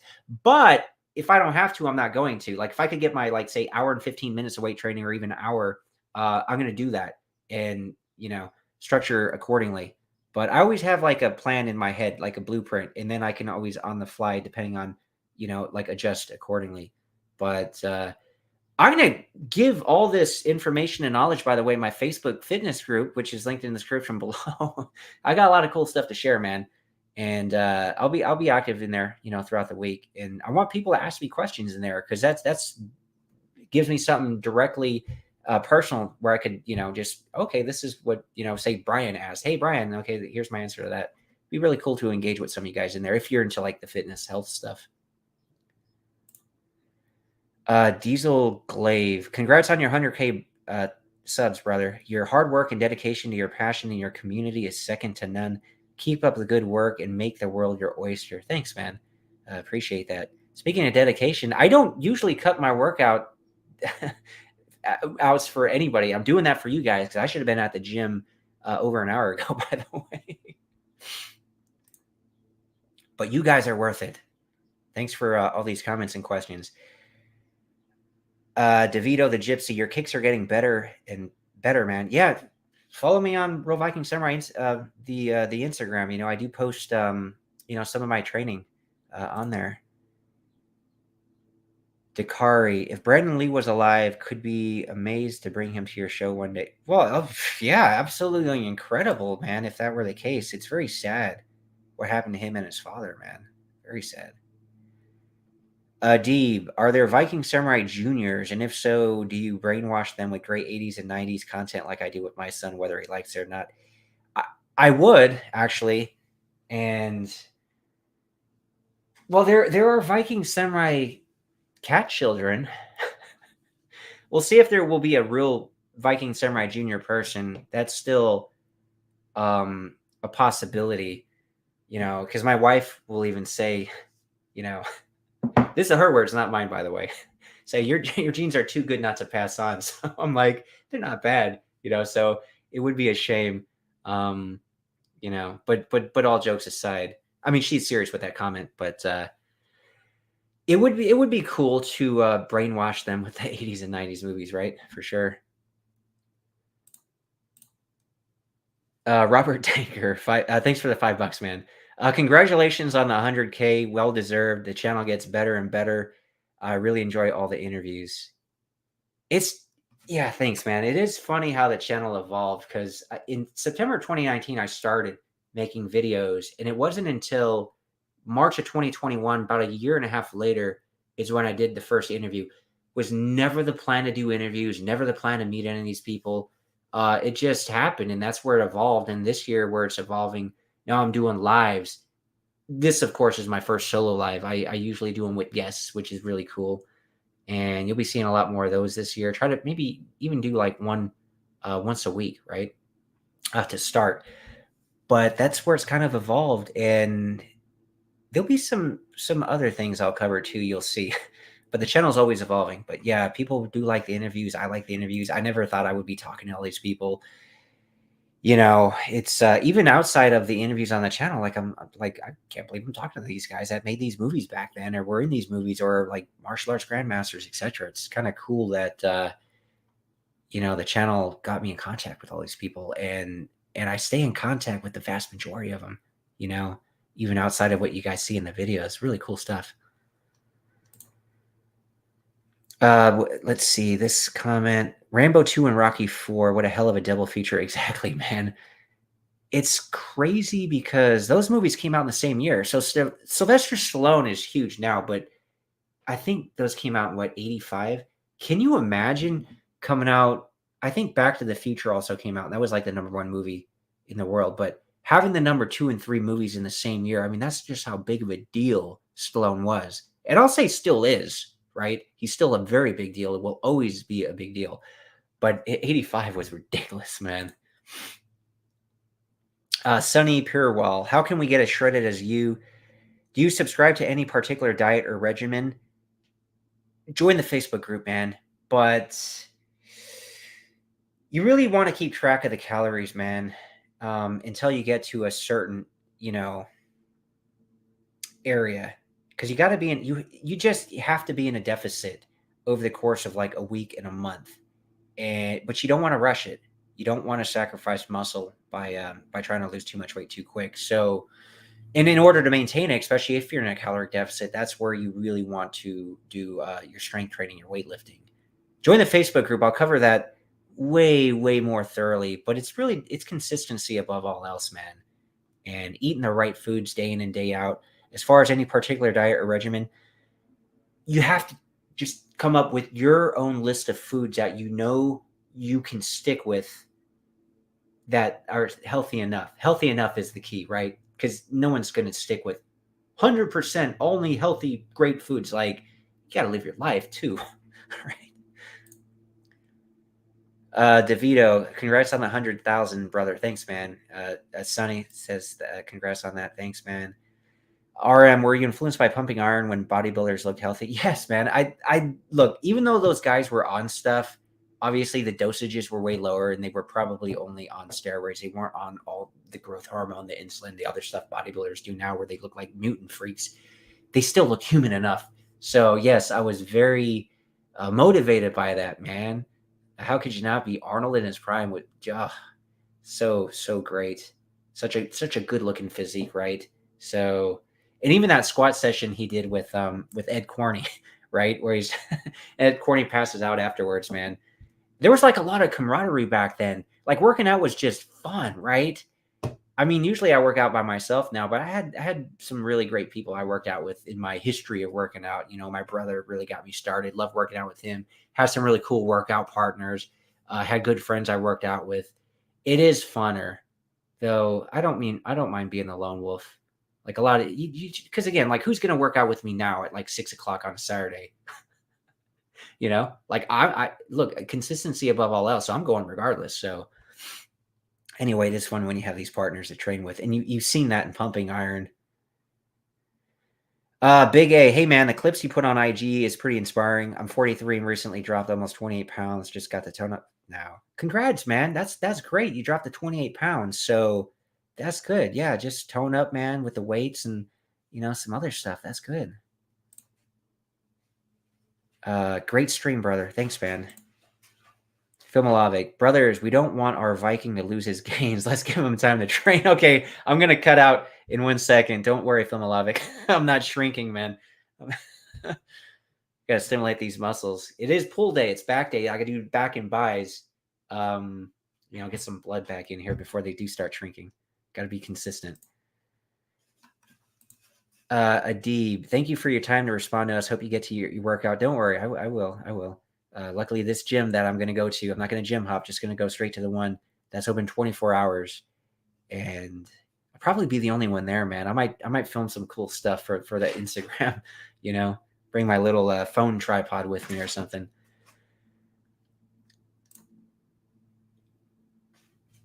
I've been watching your videos since August 2020. Love the Stallone videos, by the way. Oh, thanks, man. Glad you hung out this long. It's really good. Really cool to hear. Hey, Viking, love your content. Keep up the good work. Will do. Thanks, man. Happy Easter, everybody. Have a great workout, Viking. Have to go now myself. Okay, cool. Thanks for hanging out, Steven.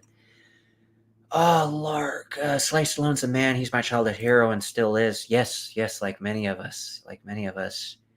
Brock the Badger. This is pure dedication to martial arts and the channel. It's been brilliant. Nearly 3 hours of chat. All the best, Viking. Thanks, Brock.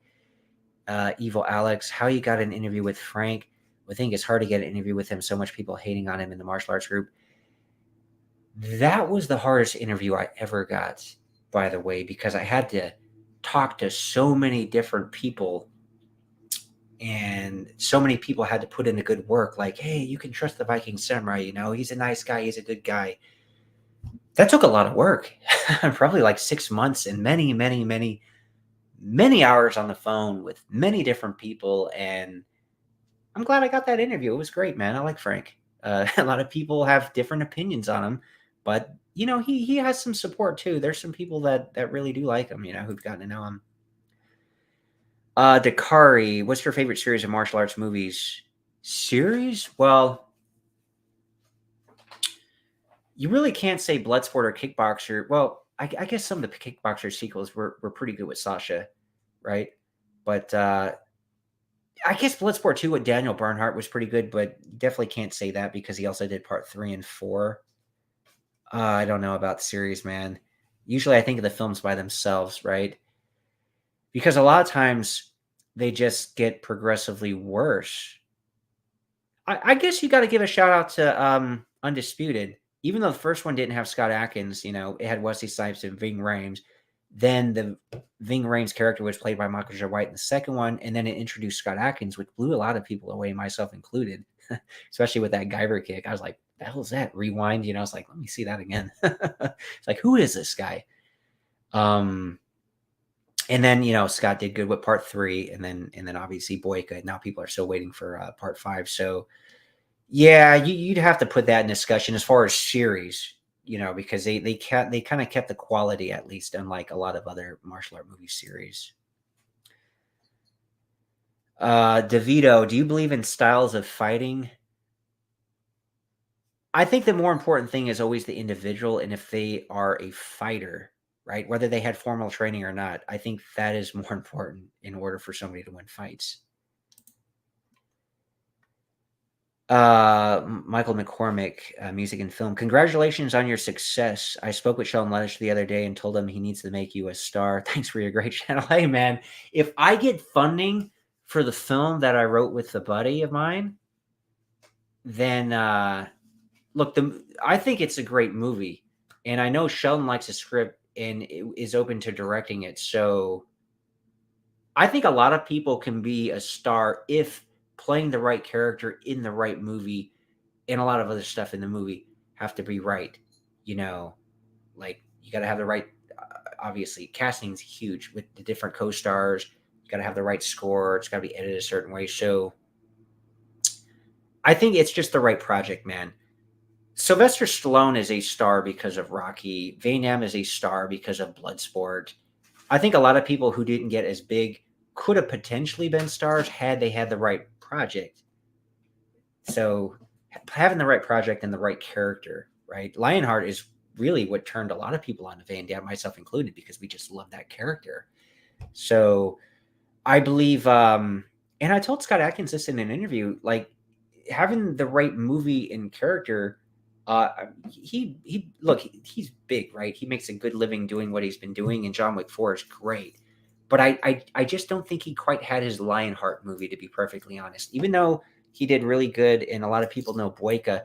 Boyka's not really that character that you fall in love with because he's a great human being, like Rocky and Lionheart. It's just not. Like he's a badass, and he'll appeal to you more in that sense, like, oh, cool, but more like a video game character, right? Diesel Glaive. Oh, thanks for the $5, man.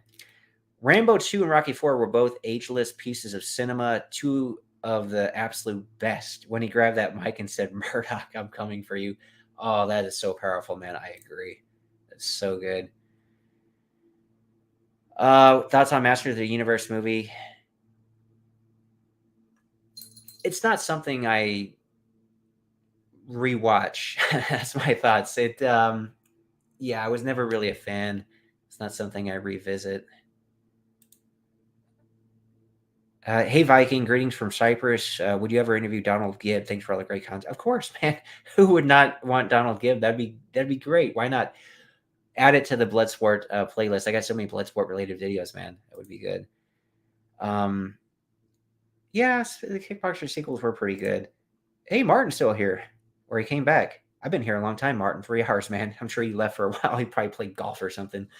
Massive fan of the Undisputed series. Yeah, for sure, man. For sure. Your Sean Ledge interviews are brilliant, my friend. Thanks, man. Ninja Assassin was a great movie. You're a real one, bro. That answer was 100% correct. Thanks to Vito. Yes, Donald Gibb, Brigham. Death Warrant was great. I did quite enjoy Death Warrant. Bloodsport and Lionheart are the best, my favorite JCVD movies. And I'm all caught up here. Evil Alex. Speaking of Eastern and Stallone, one of my favorite memories was watching Rocky 3 and 4 with my family together on Eastern night 20 years ago. Oh, so Easter. Okay. On TV, great double feature and inspiring films. Yeah, Rocky 3 and 4 are absolutely amazing.